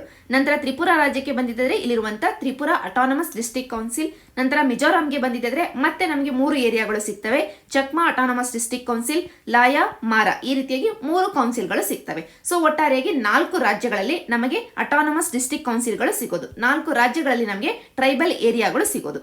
ಈಗ ಈ ರೀತಿಯಾಗಿ ಟ್ರೈಬಲ್ ಏರಿಯಾಗಳನ್ನ ಡಿಕ್ಲೇರ್ ಮಾಡಿದ್ದೆ ಆದ್ರೆ, ಅಟಾನಮಸ್ ಡಿಸ್ಟ್ರಿಕ್ಟ್ ಕೌನ್ಸಿಲ್ಗಳನ್ನ ಕೊಟ್ಟಿದ್ದೆ ಆದ್ರೆ ಆಗುವಂತ ಉಪಯೋಗವಾದ್ರೂ ಏನು? ಉಪಯೋಗ ಏನು ಅಂತಂದ್ರೆ, ಈ ಅಟಾನಮಸ್ ಡಿಸ್ಟ್ರಿಕ್ಟ್ ಕೌನ್ಸಿಲ್ಗಳಿಗೆ ತನ್ನದೇ ಆದಂತ ಲೆಜಿಸ್ಲೇಟಿವ್ ಪವರ್, ಎಕ್ಸಿಕ್ಯೂಟಿವ್ ಪವರ್ ಮತ್ತು ಜುಡಿಷಿಯರಿ ಪವರ್ ಗಳನ್ನ ಕೊಡಲಾಗಿರುತ್ತೆ. ಸಿಂಪಲ್ ಟರ್ಮ್ಸ್ ಅಲ್ಲಿ ಹೇಳೋದಾದ್ರೆ, ಇವತ್ತು ನಾವು ನೆಲೆಸ್ತಾ ಇರುವಂತ ಟೌನ್ ಆಗಿರಬಹುದು, ವಿಲೇಜ್ ಆಗಿರಬಹುದು ಅಥವಾ ಡಿಸ್ಟ್ರಿಕ್ಟ್ ಆಗಿರಬಹುದು, ಈ ಏರಿಯಾದಲ್ಲಿ ಯಾವ ಕಾನೂನುಗಳು ಚಲಿಸ್ತವೆ? ಸ್ಟೇಟ್ ಅಥವಾ ಪಾರ್ಲಿಮೆಂಟ್ ಮಾಡಿರುವಂತಹ ಕಾನೂನುಗಳು. ಜೊತೆಗೆ ನಾವು ನಮ್ಮದೇ ಆದಂತ ಕಾನೂನುಗಳನ್ನ ಮಾಡ್ಕೊಳ್ಳಿಕ್ಕೆ ಆಗೋದಿಲ್ಲ. ನಾವು ರೆಪ್ರೆಸೆಂಟೇಟಿವ್ಸ್ ಆಗಿ ಏನ್ ಎಲೆಕ್ಟ್ ಮಾಡಿ ಕಳಿಸಿರ್ತೀವಿ, MLA ಅಥವಾ MP, ಇವರು ಮಾಡಿರುವಂತಹ ಕಾನೂನುಗಳು ಇಲ್ಲಿ ಇಂಪ್ಲಿಮೆಂಟೇಷನ್ಗೆ ಬರೋದು ನಾರ್ಮಲ್ ಆಗಿ. ಆದರೆ ಈ ಅಟಾನಮಸ್ ಡಿಸ್ಟ್ರಿಕ್ಟ್ ಕೌನ್ಸಿಲ್ಗಳಲ್ಲಿ ಹಾಗಲ್ಲ. ಇಲ್ಲಿ ಜಿಲ್ಲೆಯ ಹಂತದಲ್ಲಿ ತಮ್ಮದೇ ಆದಂತಹ ಕಾನೂನುಗಳನ್ನ ತಾವು ಮಾಡ್ಕೊಳ್ಬಹುದು. ಅವುಗಳ ಎಕ್ಸಿಕ್ಯೂಟಿವ್ ಪವರ್ ಕೂಡ ಈ ಅಟಾನಮಸ್ ಡಿಸ್ಟ್ರಿಕ್ಟ್ ಕೌನ್ಸಿಲ್ಗಳಿಗೆ ಇರುತ್ತೆ. ಜೊತೆಗೆ ಈ ಏರಿಯಾದಲ್ಲಿರುವಂತಹ ಜುಡಿಷಿಯಲ್ ಮ್ಯಾಟರ್, ಸಿವಿಲ್ ಅಥವಾ ಕ್ರಿಮಿನಲ್ ಪ್ರೊಸೀಡಿಂಗ್ಸ್ ಇರುತ್ತೆ, ಈ ವಿಷಯದಲ್ಲಿ ಅವರು ವಿಲೇಜ್ ಕೋರ್ಟ್ ಗಳನ್ನ ಕೂಡ ಎಸ್ಟಾಬ್ಲಿಷ್ ಮಾಡ್ಕೊಳ್ಬಹುದು. ಹಾಗಂತ ಹೈಕೋರ್ಟ್ ಇಂದ ಹೊರಗೇನೂ ಇರೋದಿಲ್ಲ. ಹೈಕೋರ್ಟ್ ಈ ಜುರಿಸ್ಟ್ರಿಕ್ಷನ್ ಹೊಂದಿರುತ್ತೆ, ಆದರೆ ತಮ್ಮದೇ ಆದಂತಹ ವಿಲೇಜ್ ಕೋರ್ಟ್ ಗಳನ್ನ ತಾವು ಎಸ್ಟಾಬ್ಲಿಷ್ ಮಾಡ್ಕೊಳ್ಬಹುದು. ಜೊತೆಗೆ ಪಾರ್ಲಿಮೆಂಟ್ ಮತ್ತು ಸ್ಟೇಟ್ ಲೆಜಿಸ್ಲೇಚರ್ ನ ಕಾನೂನುಗಳು ಯಾವ ರೀತಿಯಾಗಿ ನಾರ್ಮಲ್ ಆಗಿ ಇಂಪ್ಲಿಮೆಂಟೇಷನ್ ಗೆ ಬರ್ತಾವೋ ಆ ರೀತಿಯಾಗಿ ಈ ಒಂದು ಏರಿಯಾದಲ್ಲಿ ಇಂಪ್ಲಿಮೆಂಟೇಷನ್ ಗೆ ಬರೋದಿಲ್ಲ. ಈ ಏರಿಯಾದಲ್ಲಿ ಟ್ರೈಬಲ್ ಏರಿಯಾಗಳಲ್ಲಿ ಇಂಪ್ಲಿಮೆಂಟೇಷನ್ ಗೆ ಬರಬೇಕು ಅಂತಂದ್ರೆ ಗವರ್ನರ್ ಅಥವಾ ಪ್ರೆಸಿಡೆಂಟ್ ಅವರ ಅಪ್ರೂವಲ್ ಬೇಕು. ಆ ರೀತಿಗೆ ಸ್ಪೆಷಲ್ ಅಪ್ರೂವಲ್ ಅನ್ನು ತೆಗೆದುಕೊಂಡ ನಂತರವೇ ಬೇಕಾಗಿರುವಂತಹ ಮಾಡಿಫಿಕೇಶನ್ ಅಥವಾ ಮಾರ್ಪಾಡಿಗೆ ಒಳಗಾದ ನಂತರವೇ ಇಂಪ್ಲಿಮೆಂಟೇಷನ್ ಗೆ ಬರೋದು. ಇಷ್ಟೆಲ್ಲ ಸ್ಪೆಷಲ್ ಪ್ರಾವಿಷನ್ಸ್ ಗಳು ನಮಗೆ ಎಲ್ಲಿ ಸಿಗ್ತದೆ ಅಂತಂದ್ರೆ ಟ್ರೈಬಲ್ ಏರಿಯಾಗಳಲ್ಲಿ. 6th ಶೆಡ್ಯೂಲ್ ಅಲ್ಲಿ ಕಾನ್ಸ್ಟಿಟ್ಯೂಷನ್ ಮೆನ್ಷನ್ ಮಾಡಿರುವಂತಹ ಟ್ರೈಬಲ್ ಏರಿಯಾಗಳಲ್ಲಿ ಎಲ್ಲ ಸ್ಪೆಷಲ್ ಪ್ರಾವಿಷನ್ಸ್ ಗಳನ್ನ ಇಂಪ್ಲಿಮೆಂಟೇಷನ್ ಗೆ ತರಲಿಕ್ಕೆ ಅಟಾನಮಸ್ ಡಿಸ್ಟ್ರಿಕ್ಟ್ ಕೌನ್ಸಿಲ್ ಗಳನ್ನ ನಾವು ಎಸ್ಟಾಬ್ಲಿಷ್ ಮಾಡೋದು. ಈ ಕೌನ್ಸಿಲ್ ಗಳಲ್ಲಿ ಮ್ಯಾಕ್ಸಿಮಮ್ 30 ಮೆಂಬರ್ಸ್ ಇರಬಹುದು. ಅದರಲ್ಲಿ ಆ 30ರಲ್ಲಿ 4 ಮೆಂಬರ್ಸ್ ಅನ್ನ ಗವರ್ನರ್ ಅವರು ತಮ್ಮ ಕಡೆಯಿಂದ ನಾಮಿನೇಟ್ ಮಾಡ್ತಾರೆ. ಉಳಿದಿರುವಂತವರು ಎಲೆಕ್ಟ್ ಆಗಿ ಬರ್ತಾರೆ ಅಡಲ್ಟ್ ಫ್ರಾಂಚೈಸಿಯ ಮುಖಾಂತರವಾಗಿ. ಇಲ್ಲಿ ಮ್ಯಾಕ್ಸಿಮಮ್ 30 ಮೆಂಬರ್ಸ್ ಅಂತ ಏನ್ ಹೇಳ್ತೀವಿ, ಇದಕ್ಕೆ ಎಕ್ಸೆಪ್ಷನ್ ಅಂತಂದ್ರೆ ಬೋಡೋಲ್ಯಾಂಡ್ ಗೆ 46 ಮೆಂಬರ್ಸ್ ಅನ್ನ ಕೊಡಲಾಗಿದೆ. ಇಷ್ಟು ನಮಗೆ overall autonomous district council ಗಳ ಬಗ್ಗೆ. ಇದೇ ರೀತಿಯಾದಂತಹ ಒಂದು ಅಟಾನಮಸ್ ಡಿಸ್ಟ್ರಿಕ್ಟ್ ಕೌನ್ಸಿಲ್ ಅನ್ನ ತಮಗೆ ಕೊಡಬೇಕು ಅಂತ ರೆಂಗ್ಮಾ ಪೀಪಲ್ ಕೇಳ್ತಾ ಇದ್ದಾರೆ. ನಂತರ ಪಾಲಿಟಿಯಲ್ಲೇ ಕಂಟಿನ್ಯೂ ಮಾಡೋದಾದ್ರೆ ಇಂಡಿಯನ್ ಎಕ್ಸ್‌ಪ್ರೆಸ್ ಅಲ್ಲಿ ಬಂದಂತ ಈ ಆರ್ಟಿಕಲ್ ಅಲ್ಲಿ ತುಳು ಭಾಷೆಯ ಬಗ್ಗೆ ಮಾತಾಡ್ತಾ ಇದ್ದಾರೆ. ತುಳು ಭಾಷೆಗೆ ಈಗ ಅಫಿಷಿಯಲ್ ಲ್ಯಾಂಗ್ವೇಜ್ ಸ್ಟೇಟಸ್ ಅನ್ನ ಕೊಡಬೇಕು, ನಮ್ಮ ಸಂವಿಧಾನದಲ್ಲಿ 8ನೇ ಶೆಡ್ಯೂಲ್ ಅಲ್ಲಿ ರೆಕಗ್ನೈಸ್ ಮಾಡಬೇಕು ಅನ್ನುವಂತ ಡಿಮ್ಯಾಂಡ್ಗಳು ಬರ್ತಾ ಇದಾವೆ. ಅದರ ಹಿನ್ನೆಲೆಯಲ್ಲಿ ಈ ಆರ್ಟಿಕಲ್ ಅಲ್ಲಿ ತುಳು ಭಾಷೆಯ ಹಿಸ್ಟ್ರಿಯ ಬಗ್ಗೆ ಮತ್ತು ಈ ಡಿಮ್ಯಾಂಡಿನ ಬಗ್ಗೆ ಡಿಸ್ಕಸ್ ಮಾಡಿದರೆ ನಾವು ಎಕ್ಸಾಮ್ ಪರ್ಸ್ಪೆಕ್ಟಿವ್ ಅಲ್ಲಿ ಒಂದು ಅಫಿಷಿಯಲ್ ಲ್ಯಾಂಗ್ವೇಜ್ ಸ್ಟೇಟಸ್ ಅಂದ್ರೆ ಏನು, ಇದನ್ನ ಕೊಟ್ಟಿದ್ದೆ ಆದ್ರೆ ಏನೇನು ಅಡ್ವಾಂಟೇಜಸ್ ಇದಾವೆ, ಇವುಗಳನ್ನ ಡಿಸ್ಕಸ್ ಮಾಡಬೇಕಾಗಿದೆ. ನಂತರ 8th schedule of the constitution, ಇಲ್ಲಿ ಇರುವಂತ ಭಾಷೆಗಳು ಯಾವ್ಯಾವು, ಅಮೆಂಡ್ಮೆಂಟ್ಗಳು ಇಲ್ಲಿಯವರೆಗೂ ಯಾವ್ಯಾವು ಆಗಿದಾವೆ, ಇಷ್ಟನ್ನ ನಾವೀಗ ಡಿಸ್ಕಸ್ ಮಾಡಬೇಕಾಗಿದೆ ಎಕ್ಸಾಮ್ ಪರ್ಸ್ಪೆಕ್ಟಿವ್ ಅಲ್ಲಿ. ಮೊದಲಿಗೆ ತುಳು ಭಾಷೆಯನ್ನ ಮಾತಾಡುವಂತ ಭಾಷಿಕರನ್ನು ನಾವು ಕರ್ನಾಟಕ, ಕೇರಳ ಎರಡೂ ರಾಜ್ಯಗಳಲ್ಲಿ ಕಾಣಬಹುದು. ಈ ತುಳು ಭಾಷೆಯ ಸಂರಕ್ಷಣೆಯನ್ನ ಮಾಡ್ಲಿಕ್ಕೋಸ್ಕರ ಮತ್ತು ಇದನ್ನ ಡೆವಲಪ್ ಮಾಡ್ಲಿಕ್ಕೋಸ್ಕರ, ಅಭಿವೃದ್ಧಿಗೊಳಿಸ್ಲಿಕ್ಕೋಸ್ಕರ ಈಗ ಡಿಮ್ಯಾಂಡ್ ಅನ್ನ ಮಾಡ್ತಾ ಇದ್ದಾರೆ. ತುಳುವನ್ನ ಅಫಿಷಿಯಲ್ ಲ್ಯಾಂಗ್ವೇಜ್ ಅಂತ ಡಿಕ್ಲೇರ್ ಮಾಡಬೇಕು ಅಂತ, ಅಫಿಷಿಯಲ್ ಲ್ಯಾಂಗ್ವೇಜ್ ಸ್ಟೇಟಸ್ ಅನ್ನ ಕೊಡಬೇಕು ಅಂತ ಮತ್ತು ಕಾನ್ಸ್ಟಿಟ್ಯೂಷನ್ ನ 8ನೇ ಶೆಡ್ಯೂಲ್ ಅಲ್ಲಿ ಇನ್ಕ್ಲೂಡ್ ಮಾಡಬೇಕು ಅಂತ. ಜೊತೆಗೆ ಇತ್ತೀಚೆಗೆ 2020ರಲ್ಲಿ ನ್ಯಾಷನಲ್ ಎಜುಕೇಶನ್ ಪಾಲಿಸಿ ಅಂತ ಏನು ಡಿಕ್ಲೇರ್ ಆಗುತ್ತೆ, ಇದರಲ್ಲಿ ಕೂಡ ಇನ್ಕ್ಲೂಡ್ ಮಾಡಬೇಕು ಅನ್ನುವಂತ ಡಿಮ್ಯಾಂಡ್ ಕೂಡ ಕೂಡ ಇತ್ತು. ಎಲ್ಲ ಡಿಮ್ಯಾಂಡ್ಗಳಿಗೆ ಕಾರಣ ಏನು ಅಂತಂದ್ರೆ ನಮ್ಮ ಸಂವಿಧಾನವೇ ಪಾರ್ಟ್ 3 ನ ಅಡಿಯಲ್ಲಿ ಫಂಡಮೆಂಟಲ್ ರೈಟ್ಸ್ ಅಥವಾ ಮೂಲಭೂತ ಹಕ್ಕುಗಳು ಏನಿದಾವೆ ಅವುಗಳಲ್ಲಿ ಒಂದಾಗಿ ಆರ್ಟಿಕಲ್ 29 ನ ಮುಖಾಂತರವಾಗಿ ಸಂವಿಧಾನವೇ ಹೇಳುತ್ತೆ ಜನತೆ ತಮ್ಮ ಲ್ಯಾಂಗ್ವೇಜ್ ಅನ್ನ, ವಿಶಿಷ್ಟವಾಗಿರುವಂತಹ ತಮ್ಮ ಲ್ಯಾಂಗ್ವೇಜ್ ಅನ್ನ ತಾವು ಕನ್ಸರ್ವ್ ಮಾಡಿಕೊಳ್ಳಬಹುದು, ಸಂರಕ್ಷಣೆಗೆ ಒಳಪಡಿಸಬಹುದು ಅನ್ನುವಂತ ಒಂದು ಮೂಲಭೂತ ಹಕ್ಕನ್ನ ನಮ್ಮ ಕಾನ್ಸ್ಟಿಟ್ಯೂಷನ್ನೇ ಕೊಡುತ್ತೆ. ಆರ್ಟಿಕಲ್ 29 ನ ಮುಖಾಂತರವಾಗಿ ಯಾವುದೇ ಒಂದು ಸಮುದಾಯ ತನ್ನದೇ ಆದಂತ ಯುನೀಕ್ ಲ್ಯಾಂಗ್ವೇಜ್ ಅನ್ನ ಹೊಂದಿದ್ದೆ ಆದ್ರೆ, ತನ್ನದೇ ಆದಂತ ವಿಶಿಷ್ಟವಾದಂತ ಒಂದು ಭಾಷೆಯನ್ನ ತಾನೇನಾದ್ರೂ ಹೊಂದಿದ್ದೆ ಆದ್ರೆ ಅದನ್ನ ತಾನು ಸಂರಕ್ಷಣೆಗೆ ಒಳಪಡಿಸಬಹುದು ಅಂತ ಒಂದು ಮೂಲಭೂತ ಹಕ್ಕನ್ನ ನಮ್ಮ ಸಂವಿಧಾನವೇ ಕೊಡ್ತಾ ಇದೆ. ಅದರಿಂದನೇ ಇಲ್ಲಿ ತುಳುವನ್ನ ಮಾತಾಡ್ತಾ ಇರುವಂತ ಭಾಷಿಕರು ಈ ಡಿಮ್ಯಾಂಡ್ ಅನ್ನ ಈಗ ಮುಂದಿಟ್ಟಿರೋದು. ಜೊತೆಗೆ ಯುನೆಸ್ಕೋದ ಒಂದು ಪ್ರೊಕ್ಲಮೇಷನ್ ಇದೆ, ಇದೇ ಲ್ಯಾಂಗ್ವೇಜಸ್ ಗಳ ವಿಷಯದಲ್ಲೇ ಇರುವಂತ ಒಂದು ಪ್ರೊಕ್ಲಮೇಷನ್ ಆಗಿದೆ. ಇದನ್ನ ನೀವು ನಿಮ್ಮ mains art and culture related answers ಗಳಲ್ಲಿ ಬಳಕೆ ಮಾಡ್ಕೊಳ್ಬಹುದು. ಈ ಪ್ರೊಕ್ಲಮೇಷನ್ ಯಾವುದು ಅಂತಂದ್ರೆ ಯೂಲು ಪ್ರೊಕ್ಲಮೇಷನ್ ಅಂತ. ಯುನೆಸ್ಕೋ ಚೈನಾದಲ್ಲಿ ಕಾನ್ಫರೆನ್ಸ್ ಅನ್ನ ಮಾಡಿ ಈ ಪ್ರೊಕ್ಲಮೇಷನ್ ನ ಕೊಡುತ್ತೆ. ಯುನೆಸ್ಕೋ ಹೇಳುತ್ತೆ ಈ ಪ್ರೊಕ್ಲಮೇಷನ್ ನ ಮುಖಾಂತರವಾಗಿ ಇಂಟರ್ನ್ಯಾಷನಲ್ ಕಮ್ಯುನಿಟಿ ಆಗಿರಬಹುದು, ನ್ಯಾಷನಲ್ ಗವರ್ನಮೆಂಟ್ ಗಳು ಆಗಿರಬಹುದು, ಸಮುದಾಯಗಳು ಆಗಿರಬಹುದು, ಇವರೆಲ್ಲರೂ ಲ್ಯಾಂಗ್ವೇಜಸ್ ಗಳನ್ನ ವರ್ಲ್ಡ್ ಅಲ್ಲಿ ಇರುವಂತಹ, ಪ್ರಪಂಚದಲ್ಲಿರುವಂತಹ ಲಿಂಗ್ವಿಸ್ಟಿಕ್ ಡೈವರ್ಸಿಟಿ ಅಂತ ಏನಿದೆ ಅಂತಂದ್ರೆ ಭಾಷೆಯ ವಿಷಯದಲ್ಲಿ ಇರುವಂತಹ ವೈವಿಧ್ಯಮಯತೆ, ಇದನ್ನ ಸಂರಕ್ಷಣೆಗೆ ಒಳಪಡಿಸಲಿಕ್ಕೋಸ್ಕರ, ಇದನ್ನ ಕನ್ಸರ್ವ್ ಮಾಡ್ಲಿಕ್ಕೋಸ್ಕರ ಎಫರ್ಟ್ ಅನ್ನ ಹಾಕಬೇಕು ಅಂತ ಯುನೆಸ್ಕೋ ಈ ಒಂದು ಪ್ರೊಕ್ಲಮೇಷನ್ ಮುಖಾಂತರವಾಗಿ ಹೇಳುತ್ತೆ. ಯೂಲು ಪ್ರೊಕ್ಲಮೇಷನ್ ನಿಮ್ಮ ಮೇನ್ಸ್ ಆನ್ಸರ್ಸ್ ಅಲ್ಲಿ ನೀವು ಮೆನ್ಷನ್ ಮಾಡ್ಕೊಳ್ಬಹುದು. ನಂತರ ಈಗ ವಾಪಸ್ಸು ಪ್ರಿಲಿಮ್ಸ್ ಪರ್ಸ್ಪೆಕ್ಟಿವ್ ಡಿಸ್ಕಷನ್ಗೆ ಬರೋಣ. ಇಲ್ಲಿ ತುಳು ವಿಷಯದಲ್ಲಿ ನಾವು ಡಿಸ್ಕಸ್ ಮಾಡಬೇಕಾಗಿರೋದು ಅಫಿಷಿಯಲ್ ಲ್ಯಾಂಗ್ವೇಜ್ ಸ್ಟೇಟಸ್ನ ಬಗ್ಗೆ, ನಂತರ 8th ಶೆಡ್ಯೂಲಿನ ಬಗ್ಗೆ. ಈಗ ಮೊದಲಿಗೆ ಅಫಿಷಿಯಲ್ ಲ್ಯಾಂಗ್ವೇಜ್ ಸ್ಟೇಟಸ್ನ ಬಗ್ಗೆ ಮಾತಾಡೋದಾದ್ರೆ ಕಾನ್ಸ್ಟಿಟ್ಯೂಷನ್ ಪಾರ್ಟ್ 17 ನಲ್ಲಿ ಈ ಅಫಿಷಿಯಲ್ ಲ್ಯಾಂಗ್ವೇಜಸ್ ಬಗ್ಗೆ ಮಾತಾಡುತ್ತೆ. ಆರ್ಟಿಕಲ್ 343 ಇಂದ ಆರ್ಟಿಕಲ್ 351 ವರೆಗೂ ಅಫಿಷಿಯಲ್ ಲ್ಯಾಂಗ್ವೇಜಸ್ ಬಗ್ಗೆ ಕಾನ್ಸ್ಟಿಟ್ಯೂಷನ್ ಮಾತಾಡುತ್ತೆ. ಇಲ್ಲಿ ಅಫಿಷಿಯಲ್ ಲ್ಯಾಂಗ್ವೇಜ್ ಅಂತ ನಾವು ಮಾತಾಡ್ತಿರ್ಬೇಕಾದ್ರೆ ಕಾನ್ಸ್ಟಿಟ್ಯೂಷನ್ ಸ್ಪೆಸಿಫಿಕ್ ಆಗಿ ಯೂನಿಯನ್ಗೆ ಮಾತ್ರನೇ ಅಫಿಷಿಯಲ್ ಲ್ಯಾಂಗ್ವೇಜ್ ಬಗ್ಗೆ ಎಕ್ಸ್ಪ್ಲಿಸಿಟ್ ಆಗಿ ಹೇಳುತ್ತೆ. ಕಾನ್ಸ್ಟಿಟ್ಯೂಷನ್ ಹೇಳುತ್ತೆ ಯೂನಿಯನ್ಗೆ, ಕೇಂದ್ರ ಸರ್ಕಾರಕ್ಕೆ ಅಫಿಷಿಯಲ್ ಲ್ಯಾಂಗ್ವೇಜ್ ಬಂದು ಹಿಂದಿ ಅಂತ. ಆದರೆ ನಂತರ ನಾವು ಅಫಿಷಿಯಲ್ ಲ್ಯಾಂಗ್ವೇಜ್ ಆಕ್ಟ್ 1963 ಮುಖಾಂತರವಾಗಿ ಇಂಗ್ಲಿಷ್ ಅನ್ನ ಕೂಡ ಅಸೋಸಿಯೇಟ್ ಅಫಿಷಿಯಲ್ ಲ್ಯಾಂಗ್ವೇಜ್ ಅಂತ ಡಿಕ್ಲೇರ್ ಮಾಡ್ತೇವೆ. ಸದರ್ನ್ ಸ್ಟೇಟ್ಸ್ ಅಂದ್ರೆ ದಕ್ಷಿಣ ಭಾರತದಲ್ಲಿರುವಂತಹ ಕರ್ನಾಟಕ, ತಮಿಳುನಾಡು, ಆಂಧ್ರ ಪ್ರದೇಶ್ ಈ ರಾಜ್ಯಗಳ ಸೆಂಟಿಮೆಂಟ್ ಅನ್ನ ಕನ್ಸಿಡರೇಷನ್ಗೆ ತೆಗೆದುಕೊಂಡು ಈ ಆಕ್ಟಿನ ಮುಖಾಂತರವಾಗಿ, ಅಫಿಷಿಯಲ್ ಲ್ಯಾಂಗ್ವೇಜ್ ಆಕ್ಟಿನ ಮುಖಾಂತರವಾಗಿ ಇಂಗ್ಲಿಷ್ ಅನ್ನ ಅಸೋಸಿಯೇಟ್ ಅಫಿಷಿಯಲ್ ಲ್ಯಾಂಗ್ವೇಜ್ ಅಂತ ಡಿಕ್ಲೇರ್ ಮಾಡಲಾಯಿತು. ಈ ಒಂದು ಆಸ್ಪೆಕ್ಟ್ ಅನ್ನು ನೀವು ಪೋಸ್ಟ್ ಇಂಡಿಪೆಂಡೆನ್ಸ್ ಹಿಸ್ಟ್ರಿಯಲ್ಲಿ ಮೇನ್ಸ್ ಪರ್ಸ್ಪೆಕ್ಟಿವ್ ಅಲ್ಲಿ ಅಧ್ಯಯನ ಮಾಡ್ತೀರಾ. ಈಗ ಸದ್ಯಕ್ಕೆ ವಾಪಸ್ಸು ಪ್ರಿಲಿಮ್ಸ್ ಪರ್ಸ್ಪೆಕ್ಟಿವ್ ಅಲ್ಲಿ ಡಿಸ್ಕಸ್ ಮಾಡೋಣ. ಮೊದಲನೇ ಪಾಯಿಂಟ್ ಅಂತಂದ್ರೆ ಪಾರ್ಟ್ 17 ಅಲ್ಲಿ ಸಂವಿಧಾನ ಹೇಳುತ್ತೆ ಯೂನಿಯನ್ನಿನ ಅಫಿಷಿಯಲ್ ಲ್ಯಾಂಗ್ವೇಜ್ ಬಂದು ಹಿಂದಿ ಅಂತ. ಆದರೆ ಸ್ಟೇಟ್ಗಳ ವಿಷಯಕ್ಕೆ ಬಂದಿದ್ದಾರೆ, ರಾಜ್ಯಗಳ ವಿಷಯಕ್ಕೆ ಬಂದಿದ್ದರೆ ಸಂವಿಧಾನ ಫ್ರೀಡಮ್ ಅನ್ನ ಕೊಡುತ್ತೆ. ರಾಜ್ಯಗಳು ಕಾನೂನಿನ ಮುಖಾಂತರವಾಗಿ ತಮ್ಮ ಅಫಿಷಿಯಲ್ ಲ್ಯಾಂಗ್ವೇಜ್ ಅನ್ನ ತಾವೇ ಡಿಸೈಡ್ ಮಾಡ್ಕೊಳ್ಬಹುದು ಅಂತ. ಆದ್ದರಿಂದನೇ ಹಲವಾರು ರಾಜ್ಯಗಳು ಹಿಂದಿಯನ್ನ ಡಿಸೈಡ್ ಮಾಡ್ಕೊಂಡಿದ್ದಾವೆ ತಮ್ಮ ಅಫಿಷಿಯಲ್ ಲ್ಯಾಂಗ್ವೇಜಸ್ ಗಳಾಗಿ. ಅದೇ ರೀತಿಯಾಗಿ ನಾವು ಸದರ್ನ್ ಸ್ಟೇಟ್ಸ್ಗೆ ಬಂದಿದ್ರೆ ಸದರ್ನ್ ಲ್ಯಾಂಗ್ವೇಜಸ್ ಏನಿದಾವೆ, ಫಾರ್ ಎಕ್ಸಾಂಪಲ್ ಕರ್ನಾಟಕದಲ್ಲಿ ಕನ್ನಡ, ತಮಿಳುನಾಡಿನಲ್ಲಿ ತಮಿಳ್, ಆಂಧ್ರ ಪ್ರದೇಶದಲ್ಲಿ ತೆಲುಗು, ಈ ರೀತಿಯಾಗಿ ತಮ್ಮ ರೀಜನಲ್ ಲ್ಯಾಂಗ್ವೇಜಸ್ ಗಳನ್ನ ಅಫಿಷಿಯಲ್ ಲ್ಯಾಂಗ್ವೇಜಸ್ ಗಳಾಗಿ ಸ್ಟೇಟ್ ಗವರ್ನಮೆಂಟ್ ಗಳೇ ಲಾನ ಮುಖಾಂತರವಾಗಿ ಅಡಾಪ್ಟ್ ಮಾಡ್ಕೊಂಡಿದ್ದಾವೆ. ಸೊ ಒಟ್ಟಾರೆಯಾಗಿ ಒಂದು ಪಾಯಿಂಟ್ ನಮಗೆ ಕ್ಲಿಯರ್ ಆಯಿತು. ಕಾನ್ಸ್ಟಿಟ್ಯೂಷನ್ ಕೇಂದ್ರದ ವಿಷಯದಲ್ಲಿ ತಾನೇ ಎಕ್ಸ್ಪ್ಲಿಸಿಟ್ ಆಗಿ ಹೇಳುತ್ತೆ ಹಿಂದಿಯನ್ನ ಅಫಿಷಿಯಲ್ ಲ್ಯಾಂಗ್ವೇಜ್ ಆಗಿ. ಅದೇ ಸ್ಟೇಟ್ಗಳ ವಿಷಯಕ್ಕೆ ಬಂದಿದ್ದರೆ ಸ್ಟೇಟ್ಗಳು ಕಾನೂನಿನ ಮುಖಾಂತರವಾಗಿ ತಾವು ಅಡಾಪ್ಟ್ ಮಾಡ್ಕೊಳ್ಬೇಕು ತಮಗೆ ಬೇಕಾಗಿರುವಂತಹ ಲ್ಯಾಂಗ್ವೇಜ್ ಅನ್ನ ಅಫಿಷಿಯಲ್ ಲ್ಯಾಂಗ್ವೇಜ್ ಆಗಿ. ಈಗ ನಮಗೆ ಗೊತ್ತಾಯ್ತು ಅಫಿಷಿಯಲ್ ಲ್ಯಾಂಗ್ವೇಜ್ ಅನ್ನ ಯಾರು ಡಿಸೈಡ್ ಮಾಡ್ತಾರೆ ಅಂತ. ಈಗ ತುಳುವನ್ನ ಕರ್ನಾಟಕದ ಅಥವಾ ಕೇರಳದ ಅಫಿಷಿಯಲ್ ಲ್ಯಾಂಗ್ವೇಜ್ ಅಂತ ನಾವೇನಾದ್ರೂ ಅಡಾಪ್ಟ್ ಮಾಡ್ಕೊಳ್ಬೇಕು ಅಂತಂದ್ರೆ ಕರ್ನಾಟಕ ಅಥವಾ ಕೇರಳ ಸ್ಟೇಟಿನ ಹಂತದಲ್ಲಿ ಲಾ ಅನ್ನ ಪಾಸ್ ಮಾಡಬೇಕು.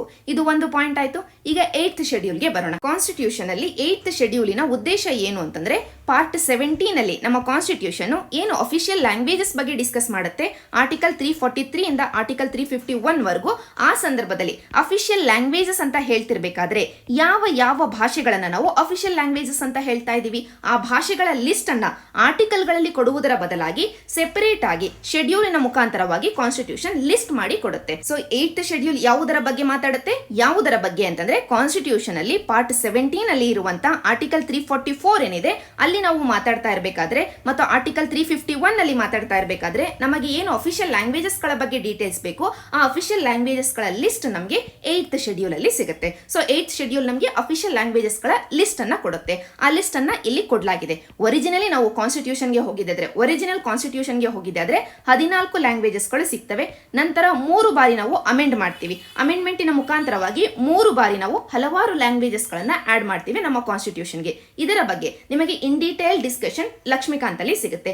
ಈಗ ನೀವು ಒಂದು ಬಾರಿ ಲಕ್ಷ್ಮೀಕಾಂತ್ ಅಲ್ಲಿ ಓದಿ ಅಥವಾ ಇನ್ ಕೇಸ್ ನೀವು ಈಗಾಗಲೇ ಅಧ್ಯಯನ ಮಾಡಿದ್ರೆ ಒಂದು ಬಾರಿ ರೀಕಾಲ್ ಮಾಡಿಕೊಂಡು ಈ 3 ಅಮೆಂಡ್ಮೆಂಟ್ಗಳು ಯಾವ್ಯಾವು, ಯಾವ 3 ಕಾನ್ಸ್ಟಿಟ್ಯೂಷನಲ್ ಅಮೆಂಡ್ಮೆಂಟ್ ಆಕ್ಟಿನ ಮುಖಾಂತರವಾಗಿ ಯಾವ ಲ್ಯಾಂಗ್ವೇಜಸ್ಗಳನ್ನು ನಾವು 8th ಶೆಡ್ಯೂಲ್ಗೆ ಆಡ್ ಮಾಡಿದ್ವಿ, ಇಷ್ಟನ್ನ ನೀವು ನನಗೆ ಕಮೆಂಟ್ ಸೆಕ್ಷನ್ ಅಲ್ಲಿ ಹೇಳಬೇಕು. ಸೊ ಇವತ್ತಿನ ಈ ಸಂಚಿಕೆಯಲ್ಲಿ ನಿಮಗೆ 2ನೇ ಕ್ವೆಶ್ಚನ್ ಇದು. ನಾವು 8th ಶೆಡ್ಯೂಲ್ಗೆ ಯಾವ ಲ್ಯಾಂಗ್ವೇಜಸ್ಗಳನ್ನು ಯಾವ ಕಾನ್ಸ್ಟಿಟ್ಯೂಷನಲ್ ಅಮೆಂಡ್ಮೆಂಟ್ ಆಕ್ಟಿನ ಮುಖಾಂತರವಾಗಿ ಆಡ್ ಮಾಡಿದ್ವಿ ಅಂತ.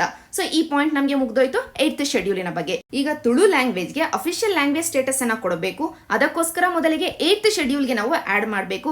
8th ಶೆಡ್ಯೂಲ್ಗೆ ಒಂದು ಲ್ಯಾಂಗ್ವೇಜ್ ಅನ್ನ ಆಡ್ ಮಾಡಬೇಕು ಅಂತಂದ್ರೆ ಕಾನ್ಸ್ಟಿಟ್ಯೂಷನಲ್ ಅಮೆಂಡ್ಮೆಂಟಿನ ಅವಶ್ಯಕತೆ ಇದೆ. ಈಗಾಗಲೇ ನಾವು 3 ಬಾರಿ ಅಮೆಂಡ್ಮೆಂಟಿನ ಮುಖಾಂತರವಾಗಿ ಲ್ಯಾಂಗ್ವೇಜಸ್ ಗಳನ್ನ ಆಡ್ ಮಾಡಿದ್ವಿ. ಈಗ 4ನೇ ಬಾರಿ ಅಮೆಂಡ್ಮೆಂಟ್ ಅನ್ನ ತಂದು ತುಳು ಲ್ಯಾಂಗ್ವೇಜ್ ಅನ್ನ ಆಡ್ ಮಾಡಬೇಕಾಗಿದೆ. ಆದರೆ ಯಾವ ಕ್ರೈಟೀರಿಯಾದ ಮೇಲೆ ಒಂದು ಲ್ಯಾಂಗ್ವೇಜ್ ಅನ್ನ ಅಫಿಷಿಯಲ್ ಲ್ಯಾಂಗ್ವೇಜ್ ಅಂತ ಡಿಕ್ಲೇರ್ ಮಾಡ್ತಾರೆ? ಯಾವುದೇ ಕ್ರೈಟೀರಿಯಾದ ಬಗ್ಗೆ ನಮ್ಮ ಸಂವಿಧಾನ ಮಾತಾಡೋದಿಲ್ಲ.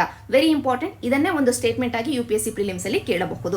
ಅಫಿಷಿಯಲ್ ಲ್ಯಾಂಗ್ವೇಜ್ ಅಂತ ಯಾವುದಾದ್ರೂ ಒಂದು ಲ್ಯಾಂಗ್ವೇಜ್ ಅನ್ನ ನಾವು ಡಿಕ್ಲೇರ್ ಮಾಡಬೇಕು ಅಂತಂದ್ರೆ ಕಾನ್ಸ್ಟಿಟ್ಯೂಷನಲ್ ಅಮೆಂಡ್ಮೆಂಟ್ ಆಕ್ಟಿನ ಮುಖಾಂತರವಾಗಿ 8th ಶೆಡ್ಯೂಲ್ಗೆ ಆಡ್ ಮಾಡಬೇಕು ಅಂತಂದ್ರೆ ಇರುವಂತ ಕ್ರೈಟೀರಿಯಾ ಏನು ಅಂತ ಕೇಳಿದ್ರೆ ಯಾವುದೇ ಕ್ರೈಟೀರಿಯಾ ಇಲ್ಲ. ನಮ್ಮ ಸಂವಿಧಾನ ಯಾವುದೇ ಕ್ರೈಟೀರಿಯಾವನ್ನ ಕೊಟ್ಟಿಲ್ಲ. ಇದು ಒಂದು ಪಾಯಿಂಟ್. ಈಗ 8th ಶೆಡ್ಯೂಲ್ಗೆ ಒಂದು ಲ್ಯಾಂಗ್ವೇಜ್ ಆಡ್ ಆಗಿದೆ ಅನ್ಕೊಳ್ಳೋಣ. ಈಗ ಆ ಲ್ಯಾಂಗ್ವೇಜ್ಗೆ ಸಿಗುವಂತ ಅಡ್ವಾಂಟೇಜಸ್ ಏನೇನು? ಮೊದಲನೇದಾಗಿ ನಮ್ಮ ದೇಶದಲ್ಲಿರುವಂತಹ ಭಾಷೆಗಳು, ಆ ಭಾಷೆಗಳಲ್ಲಿರುವಂತಹ ಲಿಟರೇಚರ್, ಸಾಹಿತ್ಯ, ಇದೆಲ್ಲವನ್ನ ಪ್ರಮೋಟ್ ಮಾಡಲಿಕ್ಕೆ, ಪ್ರಿಸರ್ವ್ ಮಾಡಲಿಕ್ಕೆ ಅಂದ್ರೆ ಸಂರಕ್ಷಣೆಯನ್ನ ಮಾಡ್ಲಿಕ್ಕೋಸ್ಕರ ಇರುವಂತ ಒಂದು ಸೆಂಟ್ರಲ್ ಏಜೆನ್ಸಿ ಅಥವಾ ಒಂದು ಸಂಸ್ಥೆ ಅಂತಂದ್ರೆ ಸಾಹಿತ್ಯ ಅಕಾಡೆಮಿ. ಇದನ್ನ ನಾವು ಭಾರತದ ನ್ಯಾಷನಲ್ ಅಕಾಡೆಮಿ ಆಫ್ ಲೆಟರ್ಸ್ ಅಂತ ಕೂಡ ಕರಿತೀವಿ. ಈಗ ಈ ಸಾಹಿತ್ಯ ಅಕಾಡೆಮಿ ತನ್ನ ಕಡೆಯಿಂದ ಆ ಒಂದು ಅಫಿಷಿಯಲ್ ಲ್ಯಾಂಗ್ವೇಜ್ ಅನ್ನ ರೆಕಗ್ನೈಸ್ ಮಾಡುತ್ತೆ. ಆ ರೆಕಗ್ನೈಸ್ ಮಾಡುವುದರ ಮುಖಾಂತರವಾಗಿ ಸಾಹಿತ್ಯ ಅಕಾಡೆಮಿಯ ಮುಖಾಂತರವಾಗಿ ಆ ಲ್ಯಾಂಗ್ವೇಜಿನ ಲಿಟರೇಚರ್ ಅಂದ್ರೆ ಸಾಹಿತ್ಯ ಇದೆಲ್ಲಕ್ಕೂ ಪ್ರಮೋಷನ್ ಸಿಗುತ್ತೆ ಸಾಹಿತ್ಯ ಅಕಾಡೆಮಿಯ ಮುಖಾಂತರವಾಗಿ. ಇದು ಮೊದಲನೇ ಪಾಯಿಂಟ್. 2ನೇ ಪಾಯಿಂಟ್ ಅಂತಂದ್ರೆ ತುಳುವಿಗೆ ನಾವು ಅಫಿಷಿಯಲ್ ಲ್ಯಾಂಗ್ವೇಜ್ ಸ್ಟೇಟಸ್ ಅನ್ನ ಕೊಟ್ಟಿದ್ದೀವಿ ಅಂತಂದ್ರೆ ತುಳುವಿನ ಬಳಕೆ ಜಾಸ್ತಿ ಆಗುತ್ತೆ. ತುಳುವನ್ನ ಅಫಿಷಿಯಲ್ ಲ್ಯಾಂಗ್ವೇಜ್ ಆಗಿ ಬಳಕೆ ಮಾಡೋದು ಜಾಸ್ತಿ ಆಗುತ್ತೆ. ಅಫಿಷಿಯಲ್ ಲ್ಯಾಂಗ್ವೇಜ್ ಆಗಿ ತುಳುವನ್ನ ಬಳಕೆ ಮಾಡ್ತಿದ್ದಾರೆ ಅಂತಂದ್ರೆ ಬೇರೆಯವರು ತುಳುವಿನಲ್ಲಿರುವಂತ ಅಫಿಷಿಯಲ್ ಆಸ್ಪೆಕ್ಟ್ ಅನ್ನ ಅರ್ಥ ಮಾಡ್ಕೊಳ್ಬೇಕು ಅಂತಂದ್ರೆ ತುಳುವನ್ನ ಇಲ್ಲಿ ಟ್ರಾನ್ಸ್ಲೇಟ್ ಮಾಡಬೇಕಾಗುತ್ತೆ. ತುಳು ಮತ್ತು ತುಳುವಿನ ಲಿಟರೇಚರ್ ಅನ್ನ ಅದೇನು ಕೆಲಸ ಇದೆ, ಸಾಹಿತ್ಯದ ಕೆಲಸ, ಅದೆಲ್ಲವನ್ನ ಬೇರೆ ಲ್ಯಾಂಗ್ವೇಜಸ್ ಗಳಿಗೆ ಅನುವಾದ ಮಾಡುವಂತ, ಟ್ರಾನ್ಸ್ಲೇಟ್ ಮಾಡುವಂತ ಕೆಲಸಗಳು ಜಾಸ್ತಿ ಆಗ್ತವೆ. ಇದು ಇನ್ನೊಂದು ಅಡ್ವಾಂಟೇಜ್. ಜೊತೆಗೆ ತುಳುವಿಗೆ ನಾವು ಅಫಿಷಿಯಲ್ ಲ್ಯಾಂಗ್ವೇಜ್ ಸ್ಟೇಟಸ್ ಅನ್ನ ಕೊಟ್ಟಿರೋದ್ರಿಂದ ಎಂಪಿಗಳು ಪಾರ್ಲಿಮೆಂಟ್ ಅಲ್ಲಿ ಡಿಸ್ಕಷನ್ ಮಾಡ್ತಿರ್ಬೇಕಾದ್ರೆ, ಡಿಬೇಟ್ ಅನ್ನ ಮಾಡ್ತಿರ್ಬೇಕಾದ್ರೆ ತುಳುವನ್ನ ಬಳಕೆ ಮಾಡಬಹುದು. ಅದೇ ರೀತಿಯಾಗಿ MLAಗಳು ಅಸೆಂಬ್ಲಿಗಳಲ್ಲಿ, ಸ್ಟೇಟ್ ಅಸೆಂಬ್ಲಿಗಳಲ್ಲಿ ಬಳಕೆ ಮಾಡಬಹುದು. ತುಳುವನ್ನ ಮಾತಾಡ್ತಾ ಇರಬೇಕಾದ್ರೆ, ಡಿಸ್ಕಸ್ ಮಾಡ್ತಿರ್ಬೇಕಾದ್ರೆ. ಜೊತೆಗೆ ತುಳುವನ್ನ ಅಫಿಷಿಯಲ್ ಲ್ಯಾಂಗ್ವೇಜ್ ಅಂತ ನಾವು ಡಿಕ್ಲೇರ್ ಮಾಡಿದ್ರೆ ಎಲ್ಲ ಕಾಂಪಿಟೇಟಿವ್ ಎಕ್ಸಾಮಿನೇಷನ್ಸ್ ಗಳಲ್ಲಿ ಇನ್ಕ್ಲೂಡಿಂಗ್ ನೀವು ಈಗ ಅಧ್ಯಯನ ಮಾಡ್ತಾ ಇರುವಂತ ಸಿವಿಲ್ ಸರ್ವಿಸಸ್ ಎಕ್ಸಾಮಿನೇಷನ್ ಅಲ್ಲಿ ಕೂಡ ತುಳುವನ್ನ ಇನ್ಕ್ಲೂಡ್ ಮಾಡಲಾಗುತ್ತೆ. ಅಂದ್ರೆ UPSC ಕೂಡ ಸಿವಿಲ್ ಸರ್ವಿಸಸ್ ಎಕ್ಸಾಮಿನೇಷನ್ ಅಲ್ಲಿ, ಮೇನ್ಸ್ ಎಕ್ಸಾಮಿನೇಷನ್ ಅಲ್ಲಿ ಯಾವ ರೀತಿಯಾಗಿ ನೀವು ಕನ್ನಡದಲ್ಲಿ ಕೂಡ ಮೇನ್ಸ್ ಅನ್ನ ಬರೆಯಬಹುದು, ಅದೇ ರೀತಿಯಾಗಿ ತುಳುವಿನಲ್ಲಿ ಕೂಡ ಮೇನ್ಸ್ ಅನ್ನ ಬರೀಲಿಕ್ಕೆ ಅವಕಾಶವನ್ನ ಕಲ್ಪಿಸುತ್ತೆ UPSC. ಅಂದ್ರೆ ತುಳುವಿಗೆ ನಾವು ಅಫಿಷಿಯಲ್ ಲ್ಯಾಂಗ್ವೇಜ್ ಸ್ಟೇಟಸ್ ಅನ್ನ ಕೊಟ್ಟಿದ್ದೆ ಆದ್ರೆ ಇಷ್ಟೆಲ್ಲ ಅಡ್ವಾಂಟೇಜಸ್ ಗಳು ಇದಾವೆ. ಜೊತೆಗೆ ತುಳುವಿನ ಡೆವಲಪ್ಮೆಂಟ್ ಗೋಸ್ಕರ ಸೆಂಟ್ರಲ್ ಗವರ್ನಮೆಂಟ್ ಸ್ಪೆಷಲ್ ಫಂಡ್ಸ್ ಅನ್ನ ಕೂಡ ಕೊಡುತ್ತೆ. ಮತ್ತು ತುಳುವನ್ನು ನಾವು ಪ್ರೈಮರಿ ಸ್ಕೂಲ್ಗಳಲ್ಲಿ, ಹೈಸ್ಕೂಲ್ಗಳಲ್ಲಿ ಟೀಚಿಂಗಿಗೋಸ್ಕರ ಕೂಡ ಬಳಕೆ ಮಾಡಬಹುದು. ಇಷ್ಟೆಲ್ಲ ಅಡ್ವಾಂಟೇಜಸ್ ಗಳು ಇರೋದ್ರಿಂದಾನೇ ತುಳು ಲ್ಯಾಂಗ್ವೇಜಿನ ಅಭಿವೃದ್ಧಿ ಆಗುತ್ತೆ ಅನ್ನುವ ಕಾರಣಕ್ಕೋಸ್ಕರ ಈ ಡಿಮ್ಯಾಂಡ್ ಅನ್ನ ಈಗ ಸದ್ಯಕ್ಕೆ ಇಟ್ಟಿರೋದು. ಸೊ ಒಟ್ಟಾರೆಯಾಗಿ ಈ ಆರ್ಟಿಕಲ್ ನ ಹಿನ್ನೆಲೆಯಲ್ಲಿ ತುಳುವಿಗೆ ಇಲ್ಲಿ ಅಫಿಷಿಯಲ್ ಲ್ಯಾಂಗ್ವೇಜ್ ಸ್ಟೇಟಸ್ ಅನ್ನ ಕೊಡಬೇಕು ಅನ್ನುವಂತ ಡಿಮ್ಯಾಂಡ್ ಇದೆಯಲ್ಲ, ಇದರ ಹಿನ್ನೆಲೆಯಲ್ಲಿ ಅಫಿಷಿಯಲ್ ಲ್ಯಾಂಗ್ವೇಜ್ ಸ್ಟೇಟಸ್ ಅನ್ನ ಯಾರು ಕೊಡ್ತಾರೆ, ಕಾನ್ಸ್ಟಿಟ್ಯೂಷನ್ ಇದರ ಬಗ್ಗೆ ಏನನ್ನ ಮಾತಾಡ್ತಾ ಇದೆ ಮತ್ತು 8th ಶೆಡ್ಯೂಲ್ ಈ ಎಲ್ಲದರ ಬಗ್ಗೆ ಒಂದು ಬಾರಿ ನೀವು ರೀಕಾಲ್ ಮಾಡ್ಕೊಳ್ಳಿಕ್ಕೆ ಆಗಿದ್ರೆ ಸಾಕಾಗತ್ತೆ. ನಂತರ ನಾವು GS ಪೇಪರ್ 2 ನಲ್ಲೇ IR ಸೆಕ್ಷನ್ಗೆ ಶಿಫ್ಟ್ ಆಗೋದ್ರೆ ಈ ವಾರ ಪೂರ್ತಿ ನಮಗೆ G7 ವಿಷಯದಲ್ಲಿ ಸಾಕಷ್ಟು ಆರ್ಟಿಕಲ್ಗಳು ಬರ್ತವೆ. ಯಾಕೆಂತಂದ್ರೆ ಈ ವಾರ ನಮಗೆ G7 ನ ಸಮಿಟ್ ಆಯ್ತು. ಅದರ ಹಿನ್ನೆಲೆಯಲ್ಲಿ ಈಗ ಈ G7 ನ ಸಮಿಟ್ ಅಲ್ಲಿ ಆದಂತ ಬೆಳವಣಿಗೆಗಳನ್ನ ನೋಡೋದಕ್ಕಿಂತ ಮುಂಚೆ ಒಂದು ಬಾರಿ G7 ಗುಂಪಿನ ಬಗ್ಗೆ ಬೇಸಿಕ್ಸ್ ಅನ್ನ ನೋಡೋಣ. Very important. ಡೈರೆಕ್ಟ್ಲಿ ಒಂದು ಕ್ವೆಶನ್ ಬರುವಂತ ಸಾಧ್ಯತೆ ಇದೆ ಈ ವರ್ಷ. ಯಾಕೆಂತಂದ್ರೆ ಈ ವರ್ಷ ಪೂರ್ತಿ ಸುದ್ದಿಯಲ್ಲಿರುವಂತ ಒಂದು ವೆರಿ ಇಂಪಾರ್ಟೆಂಟ್ ಗುಂಪು ಅಂತಂದ್ರೆ ಅದು G7 ಆಗಿದೆ. ಈ ರೀತಿಯಾದಂತಹ ಗುಂಪುಗಳ ಬಗ್ಗೆ ಒಂದು ಕ್ವೆಶನ್ ನ UPSC ಕೇಳ್ತಾನೆ ಬಂದಿದೆ. ಈಗ ಈ ವರ್ಷದ ಸರದಿ G7 ಅಂತಾನೆ ಹೇಳಬಹುದು. ಒಂದು ಕ್ವೆಶನ್ ಇರುತ್ತೆ, ಆದರೆ ಸಿಂಪಲ್ ಆಗಿರುವಂತ ಕ್ವೆಶನ್ ಇರುತ್ತೆ. ಅದರಲ್ಲೂ G7 ಗುಂಪಿನ ಮೆಂಬರ್ಸ್ ಗಳ ಬಗ್ಗೆನೇ ಕೇಳುವಂತ ಸಾಧ್ಯತೆ ಇದೆ. ಮೆಂಬರ್ಸ್ ಗಳನ್ನ ಬಿಟ್ರೆ ಇನ್ನೊಂದು ಸಾಧ್ಯತೆ ಇದೆ. ಈಗ ಸದ್ಯಕ್ಕೆ ಆಗಿರುವಂತ ಸಮಿಟ್ ಅಲ್ಲಿ ಆಗಿರುವಂತ ಬೆಳವಣಿಗೆಗಳು ಏನಿದಾವೆ ಅವುಗಳಲ್ಲಿ ಒಂದನ್ನ ಕ್ವೆಶನ್ ಆಗಿ ಕೇಳಬಹುದು. ಅವುಗಳನ್ನ ನಂತರ ನೋಡೋಣ. ಮೊದಲಿಗೆ G7 ಗುಂಪಿನ ಬಗ್ಗೆ ಬೇಸಿಕ್ಸ್ ಅನ್ನ ನೋಡೋಣ.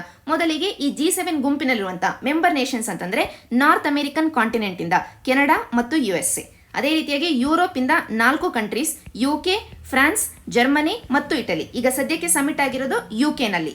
ನಂತರ ಏಷ್ಯಾದಿಂದ ಜಪಾನ್. ಈ 7 ದೇಶಗಳು G7 ಗುಂಪಿನಲ್ಲಿರುವಂತಹ ಮೆಂಬರ್ ನೇಷನ್ಸ್. ಈಗ ನೆಕ್ಸ್ಟ್ ಕ್ವೆಶ್ಚನ್ ಬಂತು, ಈ 7 ದೇಶಗಳೇ ಯಾಕೆ ಈ G7 ಗುಂಪನ್ನ ಮಾಡ್ಕೊಂಡಿರೋದು? ಯಾಕೆ ಅಂತಂದ್ರೆ 1970s ಅಲ್ಲಿ, ಅದರಲ್ಲೂ ಸ್ಪೆಸಿಫಿಕ್ ಆಗಿ 1973ಯ ಸಂದರ್ಭದಲ್ಲಿ ಆಯಿಲ್ ಕ್ರೈಸಿಸ್ ಆಗುತ್ತೆ. ಆಯಿಲ್ ಕ್ರೈಸಿಸ್ ಆದಾಗ ಆ ಸಂದರ್ಭದಲ್ಲಿ ಇದ್ದಂತ ಡೆವಲಪ್ಡ್ ಎಕಾನಮೀಸ್ ಅಥವಾ ಅಡ್ವಾನ್ಸ್ಡ್ ಎಕಾನಮೀಸ್ ಅಂತ ಏನಿದ್ವು, ಈ ಎಕಾನಮಿಗಳ ಮೇಲೆ ಸಾಕಷ್ಟು ಇಂಪ್ಯಾಕ್ಟ್ ಆಗುತ್ತೆ ಆಯಿಲ್ ಕ್ರೈಸಿಸ್ ಇಂದ. ಈ ಆಯಿಲ್ ಕ್ರೈಸಿಸ್ ಇಂದ ಆದಂತ ಇಂಪ್ಯಾಕ್ಟ್ ಏನಿದೆ, ಈ ರೀತಿಯಾಗಿ ಮುಂದೆ ಕ್ರೈಸಿಸ್ ಆಗಬಾರದು. ಕ್ರೈಸಿಸ್ ಆದ್ರೂ ಕೂಡ ಇಂಪ್ಯಾಕ್ಟ್ ಇಷ್ಟರ ಮಟ್ಟಿಗೆ ಆಗಬಾರದು. ನಾವು ಇಂಪ್ಯಾಕ್ಟ್ ಅನ್ನ ಕಡಿಮೆ ಮಾಡ್ಕೊಳ್ಬೇಕು, ನಮ್ಮ ಇಂಟ್ರೆಸ್ಟ್ ಅನ್ನು ನಾವು ಕಾಪಾಡ್ಕೊಳ್ಬೇಕು ಅಂತ ಆ ಸಂದರ್ಭದಲ್ಲಿ ಇದ್ದಂತ ಅಡ್ವಾನ್ಸ್ಡ್ ಎಕಾನಮಿಗಳು ಒಂದು ಫೋರಂ ಅನ್ನ ತರ್ತವೆ. ಆ ಫೋರಮ್ಮೇ ಈ G7 ಫೋರಂ ಆಗಿದೆ. ಸೊ G7 ಅನ್ನುವಂತ ಗುಂಪು IMF ಮೇಂಟೈನ್ ಮಾಡ್ತಿರುವಂತ ಅಡ್ವಾನ್ಸ್ಡ್ ಎಕಾನಮೀಸ್ ಅನ್ನುವಂತ ಲಿಸ್ಟ್ ಅಲ್ಲಿರುವಂತ ಅಡ್ವಾನ್ಸ್ಡ್ ಎಕಾನಮಿಗಳು ಏನಿದಾವೆ, ಮುಂದುವರಿದಿರುವಂತ ಆರ್ಥಿಕ ವ್ಯವಸ್ಥೆಗಳು, ಆ ಆರ್ಥಿಕ ವ್ಯವಸ್ಥೆಗಳಲ್ಲಿರುವಂತ 7 ವ್ಯವಸ್ಥೆಗಳು, 7 ದೇಶಗಳು ಒಂದಾಗಿ ಕಟ್ಟಿರುವಂತ ಗುಂಪಾಗಿದೆ ಈ G7 ಅನ್ನುವಂತ ಗುಂಪು. ಯಾವ ಹಿನ್ನೆಲೆಯಲ್ಲಿ? ಆಯಿಲ್ ಕ್ರೈಸಿಸ್ನ ಹಿನ್ನೆಲೆಯಲ್ಲಿ. 1970s ಅಲ್ಲಿ ಆದಂತ ಆಯಿಲ್ ಕ್ರೈಸಿಸ್ನ ಹಿನ್ನೆಲೆಯಲ್ಲಿ ಈ G7 ಗುಂಪು ಅನ್ನೋದು ಫಾರ್ಮ್ ಆಗುತ್ತೆ. ಆದರೆ ಈ ಗುಂಪಿಗೆ, ಈ G7 ಗುಂಪಿಗೆ ಯಾವುದೇ ಹೆಡ್ ಕ್ವಾರ್ಟರ್ಸ್ ಇಲ್ಲ, ಯಾವುದೇ ಫಾರ್ಮಲ್ ಕಾನ್ಸ್ಟಿಟ್ಯೂಷನ್ ಇಲ್ಲ. ಇನ್ಫ್ಯಾಕ್ಟ್ ಈ G7 ಗುಂಪಿಗೆ ಈ ಹಿಂದೆ ಈಗಾಗಲೇ ರಷ್ಯಾ ಕೂಡ ಜಾಯ್ನ್ ಆಗಿತ್ತು. ನಂತರ ರಷ್ಯಾವನ್ನ ತೆಗೆದು ಹಾಕಲಾಯಿತು 2014ರಲ್ಲಿ, ರಷ್ಯಾ ಕ್ರಿಮಿಯಾವನ್ನ ಅನೆಕ್ಸ್ ಮಾಡಿಕೊಂಡ ಹಿನ್ನೆಲೆಯಲ್ಲಿ. ಸೊ ಒಟ್ಟಾರೆಯಾಗಿ G7 ಗುಂಪಿನ ಬಗ್ಗೆ ಒಂದು ಮೆಂಬರ್ ಕಂಟ್ರೀಸ್ ಯಾವ್ಯಾವು, ಎರಡನೆಯದಾಗಿ ಯಾವ ರೀತಿಯಾದಂತಹ ಎಕಾನಮಿಗಳು ಇಲ್ಲಿ ಜಾಯಿನ್ ಆಗಿರೋದು, ಯಾವ ಕಾರಣಕ್ಕೋಸ್ಕರ ಅಂತಂದ್ರೆ ಇಂಡಿಯಾವನ್ನ ಕೂಡ G7ಗೆ ಸೇರಿಸಬೇಕು ಅಂತ ಹೇಳ್ತಾ ಇದ್ದಾರೆ. ಆದರೆ ಎಕ್ಸ್ಪರ್ಟ್ಸ್ ಹೇಳ್ತಾರೆ G7 ನಲ್ಲಿರುವಂತಹ ಮೆಂಬರ್ ನೇಷನ್ಸ್ ಅಡ್ವಾನ್ಸ್ಡ್ ಎಕಾನಮೀಸ್. ಆದರೆ ಇಂಡಿಯಾ ಅಡ್ವಾನ್ಸ್ಡ್ ಎಕಾನಮಿಯ, ಅದರಲ್ಲೂ ಇಂಡಿಯಾದ ಇಂಟ್ರೆಸ್ಟ್ ಈ ಅಡ್ವಾನ್ಸ್ಡ್ ಎಕಾನಮಿಗಳ ಜೊತೆಯಾಗುತ್ತಾ? ಇಂಟ್ರೆಸ್ಟ್ ಕಾಮನ್ ಆಗಿ ಇಲ್ಲ ಅಂತಂದ್ರೆ ಈ ಗುಂಪಿನಲ್ಲಿ ಇಂಡಿಯಾದ ಇಂಟ್ರೆಸ್ಟ್ ಆದ್ರೂ ಏನು? ಈ ರೀತಿಯಾದಂತಹ ಕ್ವೆಶ್ಚನ್ಗಳು ಇದಾವೆ. ಆದ್ದರಿಂದ ಅಡ್ವಾನ್ಸ್ಡ್ ಎಕಾನಮಿಗಳು ಇರುವಂತಹ ಗುಂಪು G7 ಗುಂಪಾಗಿದೆ. ಜೊತೆಗೆ ಈ ಗುಂಪಿಗೆ G7 ಗುಂಪಿಗೆ ಯಾವುದೇ ಹೆಡ್ ಕ್ವಾರ್ಟರ್ಸ್ ಇಲ್ಲ, ಕಾನ್ಸ್ಟಿಟ್ಯೂಷನ್ ಇಲ್ಲ. ಇಷ್ಟನ್ನ ನೀವು ನೆನ್ಪಿಟ್ಕೊಳ್ಬೇಕಾಗತ್ತೆ. ಈಗ G7 ಗುಂಪಿನ ಸಮಿಟ್ ಆದದ್ದರ ಹಿನ್ನೆಲೆಯಲ್ಲಿ ಯಾವ ರೀತಿಯ ಬೆಳವಣಿಗೆಗಳು ಅದು ಒಂದೊಂದಾಗಿ ಅಧ್ಯಯನ ಮಾಡ್ಕೊಳ್ತಾ ಹೋಗೋಣ.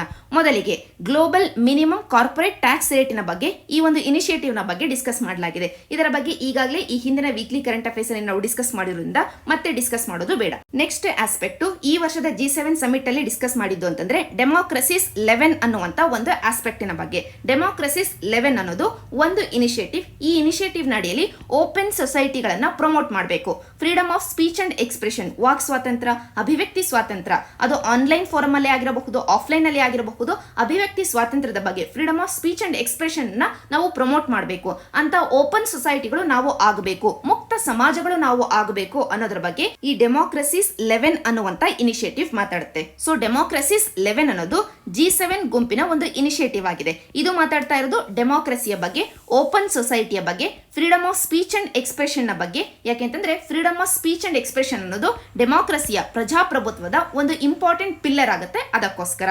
ಸೊ ಒಟ್ಟಾರೆಯಾಗಿ ಡೆಮೋಕ್ರಸಿಸ್ 11 ಅನ್ನೋದು G7 ಗುಂಪಿಗೆ ಸಂಬಂಧಪಟ್ಟಂತ ಇನಿಷಿಯೇಟಿವ್ ಆಗಿದೆ. ಇಲ್ಲಿ 11 ಅನ್ನುವಂತ ನಂಬರ್ ಅನ್ನ ಯಾಕೆ ಕೊಟ್ಟಿರೋದು ಅಂತಂದ್ರೆ ಈ G7 ಗುಂಪಿನ 7 ದೇಶಗಳು, ಅವುಗಳ ಜೊತೆಗೆ ಅತಿಥಿ ದೇಶಗಳಾಗಿ ಈ ವರ್ಷ ಪಾರ್ಟಿಸಿಪೇಟ್ ಆದದ್ದು ಅಂತಂದ್ರೆ India, Australia, south Africa, republic of Korea ಅಥವಾ ಸೌತ್ ಕೊರಿಯಾ, ಈ 4 ದೇಶಗಳು ಪಾರ್ಟಿಸಿಪೇಟ್ ಆದದ್ದು. ಈ 4 ದೇಶಗಳು ಡೆಮೋಕ್ರಸಿಗಳು ಆಗಿದ್ದಾವೆ. ಈ 4 ದೇಶಗಳು ಕಾಮನ್ ಡೆಮೋಕ್ರೆಟಿಕ್ ವ್ಯಾಲ್ಯೂಸ್ ಗಳ ಬಗ್ಗೆ ಸಾಕಷ್ಟು ಎಫರ್ಟ್ ಅನ್ನ ಹಾಕ್ತಾ ಇದ್ದಾವೆ. ಆದ್ದರಿಂದನೇ ಡೆಮೋಕ್ರಸಿಸ್ 11 11 ಸದಸ್ಯರು ಇರುವಂತ ಇನಿಷಿಯೇಟಿವ್ ಆಗುತ್ತೆ ಡೆಮೋಕ್ರಸಿಸ್ 11 ಅನ್ನೋದು. ಆ 11 ಸದಸ್ಯರು ಯಾರ್ಯಾರು ಅಂತಂದ್ರೆ G7 ನಲ್ಲಿರುವಂತ 7 ದೇಶಗಳು, ಜೊತೆಗೆ ಅತಿಥಿಗಳಾಗಿ ಭಾಗವಹಿಸಿದಂತ ಈ 4 ದೇಶಗಳು. ಎಲ್ಲ ಪಾಯಿಂಟ್ ಗಳ ಮಧ್ಯದಲ್ಲಿ ನೀವು ಕನ್ಫ್ಯೂಸ್ ಆಗಬಾರದು. G7 ಅಲ್ಲಿ ಇಂಡಿಯಾ ಅತಿಥಿ ದೇಶವಾಗಿ ಭಾಗವಹಿಸದೆ ವಿನಃ ಇಂಡಿಯಾ ಇಲ್ಲಿ G7 ನ ಸದಸ್ಯ ದೇಶ ಅಲ್ಲ. ಇಂಡಿಯಾ ಮೆಂಬರ್ಶಿಪ್ ಅನ್ನ ಹೊಂದಿಲ್ಲ G7 ನಲ್ಲಿ, ಕೇವಲ ಗೆಸ್ಟ್ ಆಗಿ ಮಾತ್ರನೇ ಪಾರ್ಟಿಸಿಪೇಟ್ ಮಾಡಿರೋದು ಈ ವರ್ಷ. ಈ ಹಿಂದೆ ಕೂಡ ಸಾಕಷ್ಟು ಬಾರಿ ಗೆಸ್ಟ್ ಆಗಿ ಪಾರ್ಟಿಸಿಪೇಟ್ ಮಾಡಿದೆ. ನಂತರ G7 ಸಮಿಟಿನ, ಅಂದರೆ ಈ ವರ್ಷದ G7 ಸಮಿಟಿನ ಮೊದಲನೇ initiative global minimum corporate tax rate ಬಗ್ಗೆ ಆಯ್ತು, ಡೆಮೋಕ್ರಸಿಸ್ 11 ನ ಬಗ್ಗೆ ಆಯ್ತು. ಈಗ ನೆಕ್ಸ್ಟ್ ಇನಿಷಿಯೇಟಿವ್ ಬಂದು build back better for the world ಅಂತ. ಇದರ ಬಗ್ಗೆ ನಂತರ ನಾವು ಇನ್ ಡೀಟೇಲ್ಡ್ ಆಗಿ ಡಿಸ್ಕಸ್ ಮಾಡೋಣ. ಅದಕ್ಕಿಂತ ಮುಂಚೆ ಇನ್ನೂ 2 ಆಸ್ಪೆಕ್ಟ್ ಗಳನ್ನ ಡಿಸ್ಕಸ್ ಮಾಡೋಣ. ಅದರಲ್ಲಿ ಮೊದಲನೆಯದು ಕಾರ್ಬಿಸ್ ಬೇ ಡಿಕ್ಲರೇಷನ್. G7 ಗುಂಪಿನ ಈ ವರ್ಷದ ಸಮ್ಮೇಳನ ಆಗಿದ್ದು ಯುಕೆಯ ಕಾರ್ಬಿಸ್ ಬೇ ಅನ್ನುವಂತ ಸ್ಥಳದಲ್ಲಿ. ಆದ್ದರಿಂದ ಅಲ್ಲಿ G7 ಕೊಟ್ಟಂತ ಡಿಕ್ಲರೇಷನ್ಗೆ ಅವರು ಕೊಟ್ಟಿರುವಂತಹ ಹೆಸರು ಕಾರ್ಬಿಸ್ ಬೇ ಡಿಕ್ಲರೇಷನ್. ಸೊ ಡೈರೆಕ್ಟ್ ಆಗಿ ನಮಗೆ ಪ್ರಿಲಿಮ್ಸ್ ಅಲ್ಲಿ ಕೇಳಬಹುದು, ಕಾರ್ಬಿಸ್ ಬೇ ಡಿಕ್ಲರೇಷನ್ ಇತ್ತೀಚೆಗೆ ಸುದ್ದಿಯಲ್ಲಿತ್ತು, ಯಾವ ಗುಂಪಿನ ವಿಷಯದಲ್ಲಿ ಅಂತ? G7 ಗುಂಪಿನ ವಿಷಯದಲ್ಲಿ ಅಂತ ನಮಗೆ ನೆನಪಿರಬೇಕು. ಇದನ್ನ UPSC ಪ್ರಿಲಿಮ್ಸ್ ಅಲ್ಲಿ ಕೇಳುವಂತ ಸಾಧ್ಯತೆ ಇದೆ. ಯಾಕೆ ಅಂತಂದ್ರೆ ಈ G7 ಗುಂಪಿನ ಈ ವರ್ಷದ ಸಮ್ಮೇಳನದಲ್ಲಿ ಇಂಡಿಯಾ ಕೂಡ ಭಾಗವಹಿಸಿದೆ, ಅದಕ್ಕೋಸ್ಕರ. ಇಂಡಿಯಾ ಕೂಡ ಸಾಕಷ್ಟು ಇಂಟ್ರೆಸ್ಟ್ ಅನ್ನ ಹೊಂದಿದೆ. ಈ ಡಿಕ್ಲರೇಷನ್ ಅದಕ್ಕೋಸ್ಕರ ಪ್ರಿಲಿಮ್ಸ್ ಅಲ್ಲಿ ಕೇಳುವಂತ ಸಾಧ್ಯತೆ ಇದೆ. ಸೊ ಒಟ್ಟಾರೆಯಾಗಿ ಕಾರ್ಬಿಸ್ ಬೇ ಡಿಕ್ಲರೇಷನ್ ಅನ್ನೋದು G7 ಗೆ ಸಂಬಂಧಪಟ್ಟಂತ ಒಂದು ಡಿಕ್ಲರೇಷನ್ ಆಗಿದೆ. ಈಗ ಈ ಡಿಕ್ಲರೇಷನ್ ಅಲ್ಲಿರುವಂತ ಅಂಶಗಳು ಏನೇನು ಅಂತ ನೋಡೋದಾದ್ರೆ, ಮೊದಲಿಗೆ ಇವತ್ತು ಕೋವಿಡ್-19 ಪ್ಯಾಂಡಮಿಕ್ ಏನಾಗ್ತಾ ಇದೆ, ಈ ರೀತಿಯಾದಂತ ಇನ್ನೊಂದು ಪ್ಯಾಂಡಮಿಕ್ ಫ್ಯೂಚರ್ ಅಲ್ಲಿ ಆಗಬಾರದು, ಪ್ರಿವೆಂಟ್ ಮಾಡಬೇಕು, ಅದರ ಬಗ್ಗೆ ಈ ಡಿಕ್ಲರೇಷನ್ ಮಾತಾಡ್ತಾ ಇದೆ. ಜೊತೆಗೆ ಇವತ್ತು ನಡೀತಾ ಇರುವಂತಹ ಈ ಪ್ಯಾಂಡಮಿಕ್ ಅನ್ನ ಫೈಟ್ ಮಾಡಲಿಕ್ಕೆ ನಮಗೆ ವ್ಯಾಕ್ಸಿನ್ ಬೇಕು, ಆ ವ್ಯಾಕ್ಸಿನೇಷನ್ ನ ಬಗ್ಗೆ ಈ ಡಿಕ್ಲರೇಷನ್ ಮಾತಾಡುತ್ತೆ. ಈ ಡಿಕ್ಲರೇಷನ್ ಅಲ್ಲಿ G7 ಗುಂಪು ಹೇಳುತ್ತೆ 1 ಬಿಲಿಯನ್ ವ್ಯಾಕ್ಸಿನ್ ಅನ್ನು ನಾವು ಸಪ್ಲೈ ಮಾಡ್ತೀವಿ, ಅದರಲ್ಲೂ ನೆಕ್ಸ್ಟ್ 1 ಇಯರ್ ಅಲ್ಲಿ, ಅಂದ್ರೆ ಟಾರ್ಗೆಟ್ ಅನ್ನ ಹಾಕೊಂಡು 1 ಬಿಲಿಯನ್ ಕೊರೋನಾ ವೈರಸ್ ವ್ಯಾಕ್ಸಿನ್ ಅನ್ನು ನಾವು ಸಪ್ಲೈ ಮಾಡ್ತೀವಿ ಅನ್ನೋದ್ರ ಬಗ್ಗೆ ಈ ಡಿಕ್ಲರೇಷನ್ ಮಾತಾಡ್ತಾ ಇದೆ. ಸೊ G7 ಗುಂಪಿನಲ್ಲಿರುವಂತಹ ಈ ಅಡ್ವಾನ್ಸ್ಡ್ ಎಕಾನಮಿಗಳು 1 ಬಿಲಿಯನ್ ವ್ಯಾಕ್ಸಿನ್ ಅನ್ನ ಥರ್ಡ್ ವರ್ಲ್ಡ್ ಕಂಟ್ರೀಸ್ ಗಳಿಗೆ, ಡೆವಲಪಿಂಗ್ ಕಂಟ್ರೀಸ್ಗೆ, ಲೀಸ್ಟ್ ಡೆವಲಪ್ಡ್ ಕಂಟ್ರೀಸ್ ಗಳಿಗೆ ಡೊನೇಷನ್ ನ ಮುಖಾಂತರವಾಗಿ ವ್ಯಾಕ್ಸಿನ್ ಅನ್ನ ಕೊಡ್ತಾ ಇದಾವೆ ಅಂತಂದ್ರೆ, ವ್ಯಾಕ್ಸಿನ್ ಅನ್ನ ಮೊದಲಿಗೆ ಪ್ರೊಕ್ಯೂರ್ ಮಾಡ್ಕೊಳ್ಬೇಕು. ವ್ಯಾಕ್ಸಿನ್ ಅನ್ನ ಉತ್ಪಾದನೆ ಮಾಡುವಂತ ಕೆಪಾಸಿಟಿ ಇಂಡಿಯಾಗೆ ಜಾಸ್ತಿ ಇದೆ. ಆದ್ದರಿಂದ ತಾನು ಉತ್ಪಾದನೆ ಮಾಡಿ G7 ಗೆ ಇಂಡಿಯಾ ಮಾರಾಟ ಮಾಡುತ್ತೆ. ಇದರಿಂದ ಇಂಡಿಯನ್ ಎಕಾನಮಿಗೆ ಸಾಕಷ್ಟು ಸಹಾಯ ಆಗೋದಿದೆ. ಸೊ ಒಟ್ಟಾರೆಯಾಗಿ ಕಾರ್ಬಿಸ್ ಬೇ ಡಿಕ್ಲರೇಷನ್ ಅನ್ನೋದು ಫ್ಯೂಚರ್ ಅಲ್ಲಿ ಇನ್ನೊಂದು ಪ್ಯಾಂಡಮಿಕ್ ಆಗೋದನ್ನ ತಡೆಯುವುದರ ಬಗ್ಗೆ ಮತ್ತು ಇವತ್ತು ಇರುವಂತಹ ಕೋವಿಡ್-19 ಪ್ಯಾಂಡಮಿಕ್ ಅನ್ನ ಫೈಟ್ ಮಾಡಲಿಕ್ಕೆ ವ್ಯಾಕ್ಸಿನ್ ಅನ್ನ ಸಪ್ಲೈ ಮಾಡುವುದರ ಬಗ್ಗೆ ಮಾತಾಡ್ತಾ ಇದೆ. ಕಾರ್ಬಿಸ್ ಬೇ ಡಿಕ್ಲರೇಷನ್ ಯಾವ ಗುಂಪಿಗೆ ಸಂಬಂಧಪಟ್ಟಿದ್ದು ಅಂತನಾದ್ರೂ ಕೇಳಬಹುದು, ಅಥವಾ ಯಾವ ವಿಷಯಕ್ಕೆ ಸಂಬಂಧಪಟ್ಟಿದ್ದು ಅಂತನಾದ್ರೂ ಕೇಳಬಹುದು. ಎರಡನ್ನೂ ನಾವು ನೆನ್ಪಿಟ್ಕೊಳ್ಬೇಕು. G7 ಗೆ ಸಂಬಂಧಪಟ್ಟಿದ್ದು ಫ್ಯೂಚರ್ ಅಲ್ಲಿ ಇಂಥದ್ದೇ ಒಂದು ಪ್ಯಾಂಡಮಿಕ್ ಆಗದೇ ಇರುವ ರೀತಿಯಲ್ಲಿ ಪ್ರಿವೆಂಟ್ ಮಾಡಲಿಕ್ಕೆ ಮತ್ತು ವ್ಯಾಕ್ಸಿನ್ ಅನ್ನ ಸಪ್ಲೈ ಮಾಡುವುದರ ಬಗ್ಗೆ ಈ ಡಿಕ್ಲರೇಷನ್ ಮಾತಾಡುತ್ತೆ. ನಂತರ ಇದೇ ಸಮ್ಮೇಳನದಲ್ಲಿ ಇಂಡಿಯಾ ಕೂಡ ಒಂದು ಆಸ್ಪೆಕ್ಟ್ ಅನ್ನ ಮುಂದಿಡುತ್ತೆ. ಅದೇನು ಅಂತಂದ್ರೆ ಒನ್ ಅರ್ತ್ ಒನ್ ಹೆಲ್ತ್, ಒಂದೇ ಪೃಥ್ವಿ ಒಂದೇ ಆರೋಗ್ಯ ಅನ್ನುವಂತ ಒಂದು ಇನಿಷಿಯೇಟಿವ್ ಅನ್ನ ತರಬೇಕು ಅಂತ ಇಂಡಿಯಾ ಹೇಳುತ್ತೆ. ಈ ಇನಿಷಿಯೇಟಿವ್ ನ ಉದ್ದೇಶ ಏನು ಅಂತಂದ್ರೆ, ಇಂಡಿಯಾ ಹೇಳಿರೋದು ಒನ್ ಅರ್ತ್ ಒನ್ ಹೆಲ್ತಿನ ಮುಖಾಂತರವಾಗಿ ವ್ಯಾಕ್ಸಿನ್ ಸಪ್ಲೈ ಚೈನ್ ಇದೆ, ಇದನ್ನ ನಾವು ಸ್ಟ್ರೆಂಥನ್ ಮಾಡಬೇಕು ಅಂತ. ಯಾಕೆ ಅಂತಂದ್ರೆ ಇತ್ತೀಚೆಗೆ ತಾನೇ ಸೆಕೆಂಡ್ ವೇವ್ ಅನ್ನ ನಾವು ಫೈಟ್ ಮಾಡ್ತಾ ಇರಬೇಕಾದ್ರೆ ಇಂಡಿಯಾ ವ್ಯಾಕ್ಸಿನ್ ನ ಉತ್ಪಾದನೆ ಮಾಡಲಿಕ್ಕೆ ಅಂತ ಹೊರಟಾಗ ಈ ವ್ಯಾಕ್ಸಿನ್ ಗೆ ಬೇಕಾಗಿರುವಂತಹ ಇನ್ಪುಟ್ಸ್ ಏನಿತ್ತು, ಈ ಇನ್ಪುಟ್ಸ್ ಗಳ ಸಪ್ಲೈ ಸರಿಯಾಗಿ ಆಗ್ಲಿಲ್ಲ. ಅದರಲ್ಲೂ USA ಕಡೆಯಿಂದ ಈ ಸಪ್ಲೈ ಚೈನ್ ನ ವಿಷಯದಲ್ಲಿ ಸಾಕಷ್ಟು ತೊಂದರೆ ಆಯ್ತು.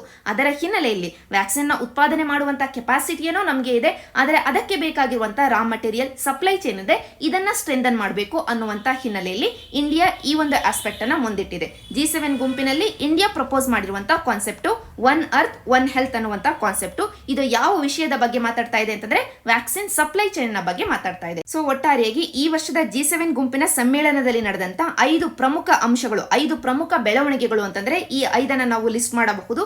ಈ 5ರಲ್ಲಿ 4 ನಾವು ಡಿಸ್ಕಸ್ ಮಾಡಿದೀವಿ. ಕೊನೆಯದಾಗಿ ನಾವು ಈ build back better for the world ಅನ್ನುವಂತ ಇನಿಷಿಯೇಟಿವ್ ಏನಿದೆ ಇದರ ಬಗ್ಗೆ ಡಿಸ್ಕಸ್ ಮಾಡೋಣ. ಮೊದಲಿಗೆ ಅದರ ಹೆಸರೇ ಹೇಳ್ತಾ ಇದೆ build back better for the world project. ಇದು ಒಂದು ಪ್ರಾಜೆಕ್ಟ್ ಆಗಿದೆ, G7 ಗುಂಪಿನ ಪ್ರಾಜೆಕ್ಟ್ ಆಗಿದೆ. ಯಾತಕ್ಕೋಸ್ಕರ ಅಂತಂದ್ರೆ ಕೋವಿಡ್-19 ನಂತರ ಇರುವಂತ ಪ್ರಪಂಚ ಏನಿದೆ, ಆರ್ಥಿಕ ವ್ಯವಸ್ಥೆ ಏನಿದೆ, ಇದನ್ನು ನಾವೀಗ ಬಿಲ್ಡ್ ಮಾಡಬೇಕಾಗಿದೆ, ಬಿಲ್ಡ್ ಬ್ಯಾಕ್ ಮಾಡಬೇಕಾಗಿದೆ. ಆದರೆ ಸರಿಯಾದ ಹಾದಿಯಲ್ಲಿ ಬಿಲ್ಡ್ ಮಾಡಬೇಕಾಗಿದೆ. ಆ ಸರಿಯಾದ ಹಾದಿ ಸಸ್ಟೈನಬಲ್ ಹಾದಿಯಾಗಿರಬೇಕು. ಇವತ್ತು ಚೈನಾ ದೇಶ ಕೂಡ ಇನ್ಫ್ರಾಸ್ಟ್ರಕ್ಚರ್ ನ ವಿಷಯದಲ್ಲಿ ತನ್ನದೇ ಆದಂತಹ ಪ್ರಾಜೆಕ್ಟ್ ಅನ್ನ ಹೊಂದಿದೆ, ಬೆಲ್ಟ್ ಅಂಡ್ ರೋಡ್ ಇನಿಷಿಯೇಟಿವ್ ಅನ್ನ. ಆದರೆ ಈ ಇನಿಷಿಯೇಟಿವ್ ನಡಿಯಲ್ಲಿ ಚೈನಾ ಸಾಕಷ್ಟು ಲೋನ್ ಗಳನ್ನ ಕೊಡುತ್ತೆ, ಕಾಸ್ಟ್ಲಿ ಲೋನ್ ಗಳನ್ನ ಕೊಡುತ್ತೆ. ಸಣ್ಣ ಸಣ್ಣ ದೇಶಗಳಿಗೆ ಲೋನ್ ಗಳನ್ನ ಕೊಟ್ಟು ಡೆಪ್ಟ್ ಟ್ರ್ಯಾಪ್ ಅಲ್ಲಿ, ಅಂದ್ರೆ ಸಾಲದ ಬಲೆಯಲ್ಲಿ ಆ ದೇಶಗಳನ್ನ ಬೀಳಿಸಿಕೊಳ್ತಾ ಇದೆ. ಡೆಪ್ಟ್ ಟ್ರ್ಯಾಪಿನ ಮುಖಾಂತರವಾಗಿ ಫಾರ್ ಎಕ್ಸಾಂಪಲ್ ಶ್ರೀಲಂಕಾವನ್ನೇ ತೆಗೆದುಕೊಂಡಿದ್ದೆ ಆದ್ರೆ ಶ್ರೀಲಂಕಾದ ಹಂಬಂತೋತಾ ಪೋರ್ಟ್ ಏನಿದೆ ಇದನ್ನ ತಾನು ಈಗ 100 ವರ್ಷಕ್ಕೆ, ಸ್ಪೆಸಿಫಿಕಲಿ 99 ವರ್ಷಗಳಿಗೆ ಲೀಸ್ಗೆ ಅಂತ ಕೊಂಡ್ಕೊಂಡಿದೆ. ಅಷ್ಟೇ ಅಲ್ಲ, ಹಲವಾರು ಸಣ್ಣ ಸಣ್ಣ ದೇಶಗಳು ಈ ಚೈನಾ ದೇಶ ಕೊಟ್ಟಿರುವಂತಹ ಕಾಸ್ಟ್ಲಿ ಲೋನ್ ಅನ್ನ ಮರುಪಾವತಿ ಮಾಡಲಿಕ್ಕೆ ಆಗದೆ, ಅದರಲ್ಲೂ ಕೋವಿಡ್-19 ನ ಇಂಪ್ಯಾಕ್ಟ್ ನ ಕಾರಣದಿಂದಾಗಿ ಎಕಾನಮಿಗಳು ಕುಸಿತಾ ಇರಬೇಕಾದ್ರೆ ಕಾಸ್ಟ್ಲಿ ಲೋನ್ ಗಳನ್ನ ಇವತ್ತು ಮರುಪಾವತಿ ಮಾಡುವಂತ ಪರಿಸ್ಥಿತಿಯಲ್ಲಿ ಸಾಕಷ್ಟು ಸಣ್ಣ ಸಣ್ಣ ದೇಶಗಳು ಡೆಪ್ಟ್ ಟ್ರ್ಯಾಪ್ ಅಲ್ಲಿ ಬಿದ್ದಿದ್ದಾವೆ, ಚೈನಾದ ಡೆಪ್ಟ್ ಟ್ರ್ಯಾಪ್ ಅಲ್ಲಿ ಬಿದ್ದಿದ್ದಾವೆ. ಇಂಥ ಕಾಸ್ಟ್ಲಿ ಲೋನ್ ಗಳನ್ನ ಕೊಡೋದು, ಸಾಲದ ಬಲೆಯಲ್ಲಿ ದೇಶಗಳನ್ನ ಬೀಳಿಸಿಕೊಳ್ಳೋದು, ಜೊತೆಗೆ ಈ BRI ಪ್ರಾಜೆಕ್ಟಿನ ಅಡಿಯಲ್ಲಿ ಟ್ರಾನ್ಸ್ಪರೆನ್ಸಿ ಇಲ್ಲದೆ ಇರುವಂತದ್ದು, ಪಾರದರ್ಶಕತೆ ಇಲ್ಲದೆ ಇರುವಂತದ್ದು, ಎನ್ವಿರಾನ್ಮೆಂಟ್ ಫ್ರೆಂಡ್ಲಿ ಇಲ್ಲದೆ ಇರುವಂತದ್ದು, ಇಂಥ ಹಲವಾರು ಇಶ್ಯೂಸ್ಗಳು ಇದಾವೆ. ಈಗ ಇಂಥ ಸಮಸ್ಯೆಗಳು ಇಲ್ಲದೆ ಇರುವಂತ ವ್ಯಾಲ್ಯೂ ಡ್ರಿವನ್, ಹೈ ಸ್ಟ್ಯಾಂಡರ್ಡ್ ಅನ್ನ ಹೊಂದಿರುವಂತ, ಟ್ರಾನ್ಸ್ಪರೆಂಟ್ ಪಾರ್ಟ್ನರ್ಶಿಪ್ ಅನ್ನ ಹೊಂದಿರುವಂತ ಒಂದು ಪ್ರಾಜೆಕ್ಟ್ ಅನ್ನ ತರಬೇಕು ಅನ್ನೋದು G7 ಕಂಟ್ರೀಸ್ ಗಳ ಉದ್ದೇಶ ಆಗಿದೆ. ಯಾವ ರೀತಿಯಾಗಿ ಚೈನಾ ಟ್ರಿಲಿಯನ್ಸ್ ಆಫ್ ಡಾಲರ್ಸ್ ಅನ್ನ ಇನ್ವೆಸ್ಟ್ ಮಾಡ್ತಾ ಇದೆಯೋ ಇನ್ಫ್ರಾಸ್ಟ್ರಕ್ಚರ್ಗೆ ಅಂತ BRI ಪ್ರಾಜೆಕ್ಟಿನ ಅಡಿಯಲ್ಲಿ, ಅದೇ ರೀತಿಯಾಗಿ G7 ಗುಂಪಿನ ದೇಶಗಳು ಕೂಡ ಈಗ ಟ್ರಿಲಿಯನ್ಸ್ ಆಫ್ ಡಾಲರ್ಸ್ ಅನ್ನ ಇನ್ವೆಸ್ಟ್ ಮಾಡಲಿಕ್ಕೆ ಬಂದಿದ್ದಾವೆ. ಯಾವ ಪ್ರಾಜೆಕ್ಟ್ ಅಲ್ಲಿ? Build back better for the world ಪ್ರಾಜೆಕ್ಟಿನ ಮುಖಾಂತರವಾಗಿ. So build back better for the world ಪ್ರಾಜೆಕ್ಟಿನ ಬಗ್ಗೆ UPSC ಪ್ರಿಲಿಮ್ಸ್ ಅಲ್ಲಿ ಕ್ವೆಶ್ಚನ್ ಕೇಳಿದ್ರೆ ಮೊದಲನೇ ಪಾಯಿಂಟ್ ಅಂತಂದ್ರೆ ಯಾವ ಗುಂಪಿಗೆ ಸಂಬಂಧಪಟ್ಟಂತ ಪ್ರಾಜೆಕ್ಟ್ ಇದಾಗಿದೆ. G7 ಗುಂಪಿಗೆ ಸಂಬಂಧಪಟ್ಟಂತ ಪ್ರಾಜೆಕ್ಟ್. ಎರಡನೇದಾಗಿ ಯಾವ ವಿಷಯದ ಬಗ್ಗೆ ಈ ಪ್ರಾಜೆಕ್ಟ್ ಮಾತಾಡ್ತಾ ಇದೆ? ಇನ್ಫ್ರಾಸ್ಟ್ರಕ್ಚರ್ ನ ವಿಷಯದಲ್ಲಿ ಪೋಸ್ಟ್ ಕೋವಿಡ್ ವರ್ಲ್ಡ್ ಅನ್ನ ಯಾವ ರೀತಿಯಾಗಿ ಬಿಲ್ಡ್ ಮಾಡಬೇಕು ಅನ್ನೋ ವಿಷಯವಾಗಿ ಇದು ಮಾತಾಡ್ತಾ ಇದೆ. ಜೊತೆಗೆ ಇದು ವ್ಯಾಲ್ಯೂ ಡ್ರಿವನ್, ಹೈ ಸ್ಟ್ಯಾಂಡರ್ಡ್ ಅನ್ನ ಹೊಂದಿರುವಂತ, ಟ್ರಾನ್ಸ್ಪರೆಂಟ್ ಪಾರ್ಟ್ನರ್ಶಿಪ್ ಅನ್ನ ಹೊಂದಿರುವಂತ ಒಂದು ಪ್ರಾಜೆಕ್ಟ್ ಇದಾಗೋದಿದೆ. ಅದರಲ್ಲೂ ಸ್ಪೆಸಿಫಿಕ್ ಆಗಿ ಈ ಪ್ರಾಜೆಕ್ಟಿನ ಫೋಕಸ್ ಬಂದು ಏಷ್ಯಾ ಮತ್ತು ಆಫ್ರಿಕಾ ಆಗೋದಿದೆ. ಚೈನಾದ ಬೆಲ್ಟ್ ಅಂಡ್ ರೋಡ್ ಇನಿಷಿಯೇಟಿವ್ಗೆ ಕೌಂಟರ್ ಆಗಿರುವಂತಹ ಒಂದು ಇನಿಷಿಯೇಟಿವ್ ಇದಾಗಿದೆ. ಅದರಿಂದನೇ ವೆರಿ ಇಂಪಾರ್ಟೆಂಟ್ ಆಸ್ಪೆಕ್ಟ್ ಆಗುತ್ತೆ ಎಕ್ಸಾಮ್ ಪರ್ಸ್ಪೆಕ್ಟಿವ್ ಅಲ್ಲಿ. ಅದರಲ್ಲೂ ಚೈನಾದ BRI ಪ್ರಾಜೆಕ್ಟಿಗೆ ಇಟಲಿ ಕೂಡ G7 ಗುಂಪಿನ ಮೆಂಬರ್ ಆಗಿರುವಂತ ಇಟಲಿ ಕೂಡ BRI ಪ್ರಾಜೆಕ್ಟಿನ ಭಾಗ ಆಗಿದೆ. ಅದರ ಹಿನ್ನೆಲೆಯಲ್ಲೇ ಈ build back better for the world project very important aspect ಆಗುತ್ತೆ. ಪ್ರಿಲಿಮ್ಸ್ ಅಲ್ಲಿ ಅಥವಾ ಮೇನ್ಸ್ ಅಲ್ಲಿ ಒಂದು ಕ್ವೆಶ್ಚನ್ ನಾವು ಎಕ್ಸ್ಪೆಕ್ಟ್ ಮಾಡಬಹುದು ಈ ಪ್ರಾಜೆಕ್ಟಿನ ಹಿನ್ನೆಲೆಯಲ್ಲಿ. ಇಷ್ಟು ನಮಗೆ ಓವರ್ ಆಲ್ ಈ ಒಂದು ಆರ್ಟಿಕಲ್ ನ ಹಿನ್ನೆಲೆಯಲ್ಲಿ ಬೇಕಾಗಿದ್ದಂತ ಡಿಸ್ಕಷನ್. ನಂತರ IR ಅಲ್ಲೇ ಕಂಟಿನ್ಯೂ ಮಾಡೋದಾದ್ರೆ, ಎಲ್ ಸಾಲ್ವೆಡಾರ್ ಅನ್ನುವಂತ ಒಂದು ದೇಶ ಬಿಟ್ ಕಾಯಿನ್ ಅನ್ನ ತನ್ನ ದೇಶದಲ್ಲಿ ಲೀಗಲೈಸ್ ಮಾಡಿದೆ. Very important aspect, direct question ನ ಕೇಳುವಂತ ಸಾಧ್ಯತೆ ಇದೆ. ಇತ್ತೀಚೆಗೆ ಯಾವ ದೇಶ ಬಿಟ್ ಕಾಯಿನ್ ಅನ್ನ ಲೀಗಲೈಸ್ ಮಾಡ್ತು, ತನ್ನ ದೇಶದಲ್ಲಿ ಲೀಗಲ್ ಅಂತ ಡಿಕ್ಲೇರ್ ಮಾಡ್ತು ಅಂತ ಕೇಳಬಹುದು. ಅದರಿಂದ ಎಲ್ ಸಾಲ್ವೆಡಾರ್ ಅಂತ ನಮಗೆ ನೆನಪಿರಬೇಕು. ಈ ಎಲ್ ಸಾಲ್ವೆಡಾರ್ ಅನ್ನುವಂತ ದೇಶ ಎಲ್ಲಿದೆ ಅಂತ ನಾವು ಮ್ಯಾಪ್ ಅಲ್ಲಿ ಅಬ್ಸರ್ವ್ ಮಾಡೋದಾದ್ರೆ, ಈ ಮ್ಯಾಪ್ ಅಲ್ಲಿ ನೀವು ಅಬ್ಸರ್ವ್ ಮಾಡಿ, ಇದು ನಾರ್ತ್ ಅಮೆರಿಕಾ ಮತ್ತು ಸೌತ್ ಅಮೆರಿಕಾದ ನಡುವೆ ಇರುವಂತ ಏರಿಯಾ. ಈ ನಡುವೆ ಇರುವಂತ ಏರಿಯಾದ ಸೆಂಟ್ರಲ್ ಅಮೆರಿಕಾದಲ್ಲಿ ಇರುವಂತ ಒಂದು ದೇಶ ಎಲ್ ಸಾಲ್ವೆಡಾರ್ ಅನ್ನುವಂತ ದೇಶ. ಇನ್ಫ್ಯಾಕ್ಟ್ ಎಲ್ ಸಾಲ್ವೆಡಾರ್ ಅಲ್ಲಿ ನಾವು ಅಬ್ಸರ್ವ್ ಮಾಡಿದ್ದೆ ಆದ್ರೆ ಲೀಗಲ್ ಟೆಂಡರ್ ಅನ್ನ ಹೊಂದಿರುವಂತ ಒಂದು ಸೆಪರೇಟ್ ಕರೆನ್ಸಿ ಈ ಒಂದು ದೇಶಕ್ಕೆ ಇಲ್ಲ. ಯಾವ ರೀತಿಯಾಗಿ ಇಂಡಿಯಾದಲ್ಲಿ ಇಂಡಿಯನ್ ರೂಪಿ ಏನಿದೆ ಇದಕ್ಕೆ ನಾವು ಲೀಗಲ್ ಟೆಂಡರ್ ಅನ್ನ ಕೊಟ್ಟಿದ್ದೀವೋ, ನಮ್ಮದೇ ಆದಂತ ಒಂದು ಕರೆನ್ಸಿಯನ್ನ ನಾವು ಹೊಂದಿದೆವೋ, ಆ ರೀತಿಯಾಗಿ ಎಲ್ ಸಾಲ್ವೆಡಾರ್ ತನ್ನದೇ ಆದಂತ ಕರೆನ್ಸಿಯನ್ನ, ಲೀಗಲ್ ಟೆಂಡರ್ ಅನ್ನ ಹೊಂದಿರುವಂತ ಕರೆನ್ಸಿಯನ್ನ ಹೊಂದಿಲ್ಲ.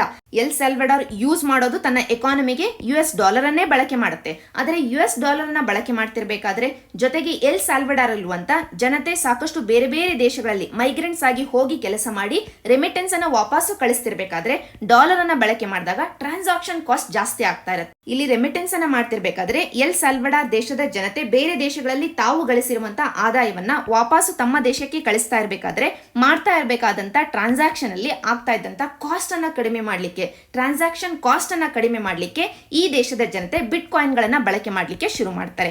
ಬಿಟ್ ಕಾಯಿನ್ ಗಳನ್ನ ಇವರು ಹೆಚ್ಚಾಗಿ ಬಳಕೆ ಮಾಡ್ತಾ ಇರೋದ್ರಿಂದನೇ ಈಗ ಎಲ್ ಸಾಲ್ವೆಡಾರ್ ದೇಶ ಈ ಬಿಟ್ ಕಾಯಿನ್ ನ ಲೀಗಲೈಸ್ ಮಾಡಿದೆ. ಇಷ್ಟು ನಮಗೆ general discussion. Just exam perspective ಅಲ್ಲಿ ಒಂದು ಪಾಯಿಂಟ್ ಅನ್ನು ನೀವು ನೆನ್ಪಿಟ್ಕೊಂಡ್ರೆ ಸಾಕಾಗುತ್ತೆ.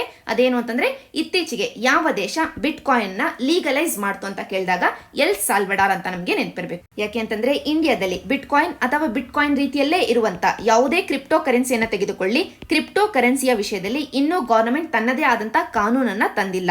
ಇಂಡಿಯಾದಲ್ಲಿ ಯಾವುದೇ ಕಾನೂನನ್ನ ನಾವು ತಂದಿಲ್ಲ ಕ್ರಿಪ್ಟೋ ಕರೆನ್ಸಿಗಳನ್ನ ರೆಗ್ಯುಲೇಟ್ ಮಾಡ್ಲಿಕ್ಕೋಸ್ಕರ. ಈ ವಿಷಯದಲ್ಲಿ ಒಂದು ಬಿಲ್ ಈಗಾಗಲೇ ಪಾರ್ಲಿಮೆಂಟ್ ಅಲ್ಲಿ ಪೆಂಡಿಂಗ್ ಇದೆ. ಅದರ ಹಿನ್ನೆಲೆಯಲ್ಲೇ ನಮಗೆ ಈ ಒಂದು ಮೂವ್ ಇಂಪಾರ್ಟೆಂಟ್ ಆಗುತ್ತೆ ಎಕ್ಸಾಮ್ ಪರ್ಸ್ಪೆಕ್ಟಿವ್ ಅಲ್ಲಿ. ನಂತರ ಇಲ್ಲಿ ಎಲ್ ಸಾಲ್ವೆಡಾರ್ ದೇಶ ಮ್ಯಾಪ್ ಅಲ್ಲಿ ಎಲ್ಲಿದೆ ಅನ್ನುವಂತ ವಿಜುವಲೈಸೇಷನ್ ನಿಮಗೆ ಇದ್ರೆ ಸಾಕಾಗುತ್ತೆ.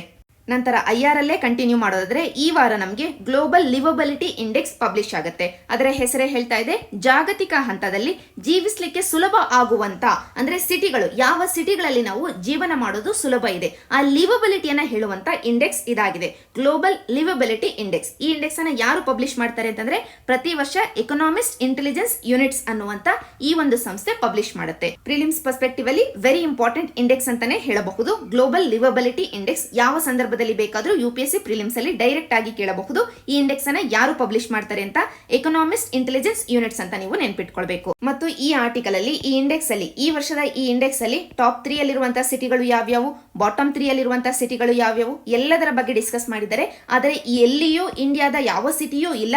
ಆದ್ರಿಂದ ಎಕ್ಸಾಮ್ ಪರ್ಸ್ಪೆಕ್ಟಿವ್ ಅಲ್ಲಿ ಈ ಆಸ್ಪೆಕ್ಟ್ ಅಷ್ಟೇನು ಇಂಪಾರ್ಟೆಂಟ್ ಅಲ್ಲ. ಜಸ್ಟ್ ನೀವು ಎಕ್ಸಾಮ್ ಪರ್ಸ್ಪೆಕ್ಟಿವ್ ಅಲ್ಲಿ ಗ್ಲೋಬಲ್ ಲಿವಬಿಲಿಟಿ ಇಂಡೆಕ್ಸ್ ಅನ್ನ ಯಾರು ಪಬ್ಲಿಷ್ ಮಾಡ್ತಾರೆ ಈ ಒಂದು ಪಾಯಿಂಟ್ ಅನ್ನ ನೆನ್ಪಿಟ್ಕೊಂಡ್ರೆ ಸಾಕಾಗುತ್ತೆ.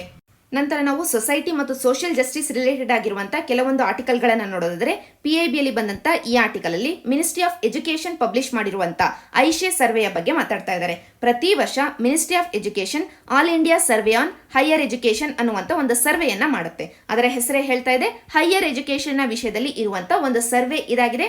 ಆಲ್ ಇಂಡಿಯಾ ಲೆವೆಲ್ ಅಲ್ಲಿ ದೇಶದಾದ್ಯಂತ ನಡೆಯುವಂತ ಒಂದು ಸರ್ವೆ ಇದಾಗಿದೆ. ಹೈಯರ್ ಎಜುಕೇಶನ್ ನ ಕೊಡುವಂತ ಎಲ್ಲ ಇನ್ಸ್ಟಿಟ್ಯೂಷನ್ ಗಳನ್ನ ಈ ಸರ್ವೆಯಲ್ಲಿ ಕವರ್ ಮಾಡಲಾಗುತ್ತೆ. ಎಲ್ಲ ಇನ್ಸ್ಟಿಟ್ಯೂಷನ್ ಅನ್ನೋದೇ ವೆರಿ ಇಂಪಾರ್ಟೆಂಟ್ ಪ್ರಿಲಿಮ್ಸ್ ಪರ್ಸ್ಪೆಕ್ಟಿವ್ ಅಲ್ಲಿ. ಇಲ್ಲಿ ನಾವು ಯೂನಿವರ್ಸಿಟಿಗಳಿಗೆ ಅಟ್ಯಾಚ್ ಆದಂತಹ ಸಂಸ್ಥೆಗಳನ್ನು ಕವರ್ ಮಾಡ್ತೀವಿ, ಕಾಲೇಜಸ್ ಗಳನ್ನು ಕವರ್ ಮಾಡ್ತೀವಿ, ಸ್ಟ್ಯಾಂಡ್ ಅಲೋನ್ ಇನ್ಸ್ಟಿಟ್ಯೂಷನ್ಗಳು, ಸ್ವತಂತ್ರವಾಗಿರುವಂತಹ ಸಂಸ್ಥೆಗಳು, ಇವುಗಳನ್ನ ಕೂಡ ಕವರ್ ಮಾಡ್ತೀವಿ ಈ ಸರ್ವೆಯಲ್ಲಿ. ಆದ್ದರಿಂದನೇ PIBಯ ಈ ಆರ್ಟಿಕಲ್ ಅಲ್ಲಿ ಹೇಳ್ತಾ ಇರೋದು ಎಲ್ಲ ಹೈಯರ್ ಎಜುಕೇಶನ್ ಇನ್ಸ್ಟಿಟ್ಯೂಷನ್ಸ್ ಗಳನ್ನ ಈ ಸರ್ವೆಯಲ್ಲಿ ಕವರ್ ಮಾಡಲಾಗುತ್ತೆ ಅಂತ. ಸೊ ಇಂಪಾರ್ಟೆಂಟ್ ಪಾಯಿಂಟ್ಗಳು ಅಂತಂದ್ರೆ, ಮೊದಲಿಗೆ ಈ ಸರ್ವೆಯನ್ನ ಯಾರು ಕಂಡಕ್ಟ್ ಮಾಡ್ತಾರೆ ಅಂತಂದ್ರೆ ಮಿನಿಸ್ಟ್ರಿ ಆಫ್ ಎಜುಕೇಶನ್. ಇದು ಸಿಂಪಲ್ ಆಗಿರುವಂತಹ ಪಾಯಿಂಟ್. ಎರಡನೇ ಪಾಯಿಂಟ್ ಅಂತಂದ್ರೆ, ಈ ಸರ್ವೆಯಲ್ಲಿ ಎಲ್ಲ ಹೈಯರ್ ಎಜುಕೇಶನ್ ಇನ್ಸ್ಟಿಟ್ಯೂಷನ್ ಗಳನ್ನ, ಯೂನಿವರ್ಸಿಟಿ ಲೆಡ್ ಇನ್ಸ್ಟಿಟ್ಯೂಷನ್ ಗಳನ್ನ, ಕಾಲೇಜಸ್ ಗಳನ್ನ, ಸ್ಟ್ಯಾಂಡ್ ಅಲೋನ್ ಇನ್ಸ್ಟಿಟ್ಯೂಷನ್ ಗಳನ್ನ ಎಲ್ಲವುಗಳನ್ನ ನಾವು ಕವರ್ ಮಾಡ್ತೀವಿ. ಜೊತೆಗೆ ಈ ಸರ್ವೆಯಲ್ಲಿ ಹಲವಾರು ಆಸ್ಪೆಕ್ಟ್, ಎಜುಕೇಶನ್ ನ ವಿಷಯದಲ್ಲಿರುವಂತಹ ಸ್ಟೂಡೆಂಟ್ ಎನ್ರೋಲ್ಮೆಂಟ್ ಆಗಿರಬಹುದು, ಗವರ್ನೆನ್ಸ್ ಆಗಿರಬಹುದು, ಎಲ್ಲ ವಿಷಯಗಳ ಬಗ್ಗೆ ಸರ್ವೆಯನ್ನ ನಡೆಸಲಾಗುತ್ತೆ. ಇಷ್ಟು ನಮಗೆ ಈ ಆರ್ಟಿಕಲ್ ನ ಹಿನ್ನೆಲೆಯಲ್ಲಿ ಬೇಕಾಗಿದ್ದಂತ ಪ್ರಿಲಿಮ್ಸ್ ಪರ್ಸ್ಪೆಕ್ಟಿವ್ ಪಾಯಿಂಟ್ಸ್.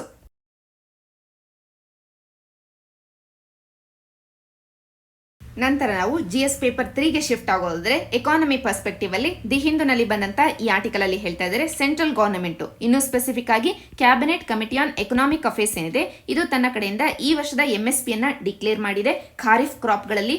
ಅದರಲ್ಲೂ ಪ್ಯಾಡಿ, ಪಲ್ಸಸ್, ಆಯಿಲ್ ಸೀಡ್ಸ್ ಇವುಗಳಿಗೆ MSP ಅನ್ನ ಹೈಕ್ ಮಾಡಿದೆ, ಬೆಂಬಲ ಬೆಲೆಯನ್ನ ಜಾಸ್ತಿ ಮಾಡಿದೆ ಅಂತ ಈ ಆರ್ಟಿಕಲ್ ಅಲ್ಲಿ ಹೇಳ್ತಾ ಇದ್ದಾರೆ. ಈಗ ಈ ಆರ್ಟಿಕಲ್ ನ ಹಿನ್ನೆಲೆಯಲ್ಲಿ MSP ಯ ಬಗ್ಗೆ ಕಂಪ್ಲೀಟ್ ಡೀಟೇಲ್ಸ್ ನಮಗೆ ಬೇಕಾಗುತ್ತೆ ಎಕ್ಸಾಮ್ ಪರ್ಸ್ಪೆಕ್ಟಿವ್ ಅಲ್ಲಿ. ಆದರೆ ಈಗಾಗಲೇ ನಮ್ಮ ಚಾನೆಲ್ ಅಲ್ಲಿ ಈ MSP ಯ ಬಗ್ಗೆ ಎಲ್ಲ ರೀತಿಯ ಇನ್ಫಾರ್ಮೇಶನ್ ನ ಒಳಗೊಂಡಂತ ಒಂದು ವಿಡಿಯೋವನ್ನ ಅಪ್ಲೋಡ್ ಮಾಡಲಾಗಿದೆ. ಅದರಿಂದ ಮತ್ತೆ ಕೈಗೆತ್ಕೊಳ್ಳೋದು ಬೇಡ. ಈ ಟಾಪಿಕ್ ಅನ್ನ ಜಸ್ಟ್ ಈ ವಿಡಿಯೋವನ್ನ ನೀವು ವಾಚ್ ಮಾಡಿ, ಯಾವುದೇ ಡೌಟ್ ಇದ್ರೂ ಕಮೆಂಟ್ ಸೆಕ್ಷನ್ ಅಲ್ಲಿ ಕೇಳಿ ಕ್ಲಾರಿಫೈ ಮಾಡ್ಕೊಳ್ಳಿ.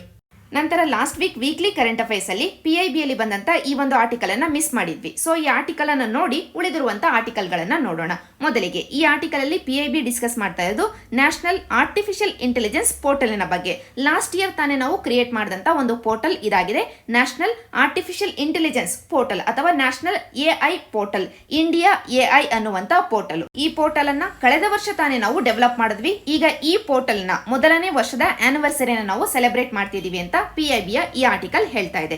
ಈಗ ಈ ಪೋರ್ಟಲಿನ ಬಗ್ಗೆ ಪ್ರಿಲಿಮ್ಸ್ ಪರ್ಸ್ಪೆಕ್ಟಿವ್ ಪಾಯಿಂಟ್ಸ್ ಅಂತಂದ್ರೆ, ಮೊದಲಿಗೆ ಈ ಪೋರ್ಟಲಿನ ಹೆಸರೇ ಹೇಳ್ತಾ ಇದೆ, ಆರ್ಟಿಫಿಷಿಯಲ್ ಇಂಟೆಲಿಜೆನ್ಸ್ ಬಗ್ಗೆ ಇರುವಂತಹ ಪೋರ್ಟಲ್ ಇದಾಗಿದೆ. ನಮ್ಮ ದೇಶದಲ್ಲಿ ಆರ್ಟಿಫಿಷಿಯಲ್ ಇಂಟೆಲಿಜೆನ್ಸಿನ ವಿಷಯದಲ್ಲಿ ಆಗುವಂತಹ ಬೆಳವಣಿಗೆಗಳು, ಆಗುವಂತಹ ನ್ಯೂಸಸ್ ಆಗಿರಬಹುದು, ಲರ್ನಿಂಗ್ ಆಗಿರಬಹುದು, ಆರ್ಟಿಕಲ್ಗಳು ಏನು ಡೆವಲಪ್ ಆಗ್ತವೆ, ಇವೆಂಟ್ಗಳು ಏನಾಗ್ತವೆ, ಆಕ್ಟಿವಿಟೀಸ್ ಅಥವಾ ಚಟುವಟಿಕೆಗಳು ಏನಾಗ್ತವೆ ಆರ್ಟಿಫಿಷಿಯಲ್ ಇಂಟೆಲಿಜೆನ್ಸಿನ ವಿಷಯದಲ್ಲಿ, ಅಂದ್ರೆ ಕೃತಕ ಬುದ್ಧಿಮತ್ತೆ ವಿಷಯದಲ್ಲಿ, ಎಲ್ಲದರ ಬಗ್ಗೆ ನಮಗೆ ಒಂದು ಇನ್ಫಾರ್ಮೇಶನ್ ಸಿಗುವಂತ ಹಬ್ ಅಥವಾ ಸೆಂಟ್ರಲ್ ಹಬ್ ಅಂತಂದ್ರೆ ಈ ಪೋರ್ಟಲ್ ಆಗತ್ತೆ.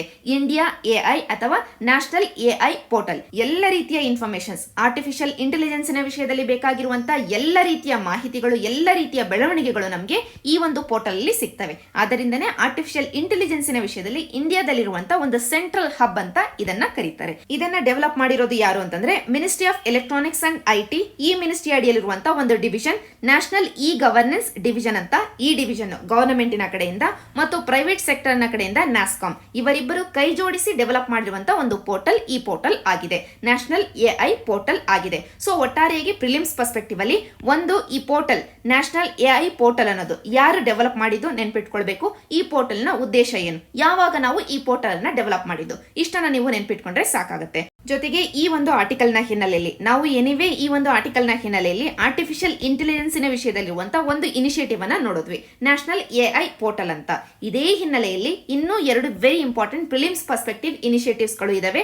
ಒಂದು ಪೋರ್ಟಲ್ ಸುಪೇಸ್ ಅಂತ, ಇನ್ನೊಂದು ರೈಸ್ ಅನ್ನುವಂತ ಇನಿಷಿಯೇಟಿವ್. ಈಗ ಈ ಎರಡು ಇನಿಷಿಯೇಟಿವ್ ಗಳ ಬಗ್ಗೆ ಒಂದೊಂದು ಪಾಯಿಂಟ್ ಅನ್ನು ನೀವು ಕಮೆಂಟ್ ಸೆಕ್ಷನ್ ಅಲ್ಲಿ ಹೇಳಬೇಕು.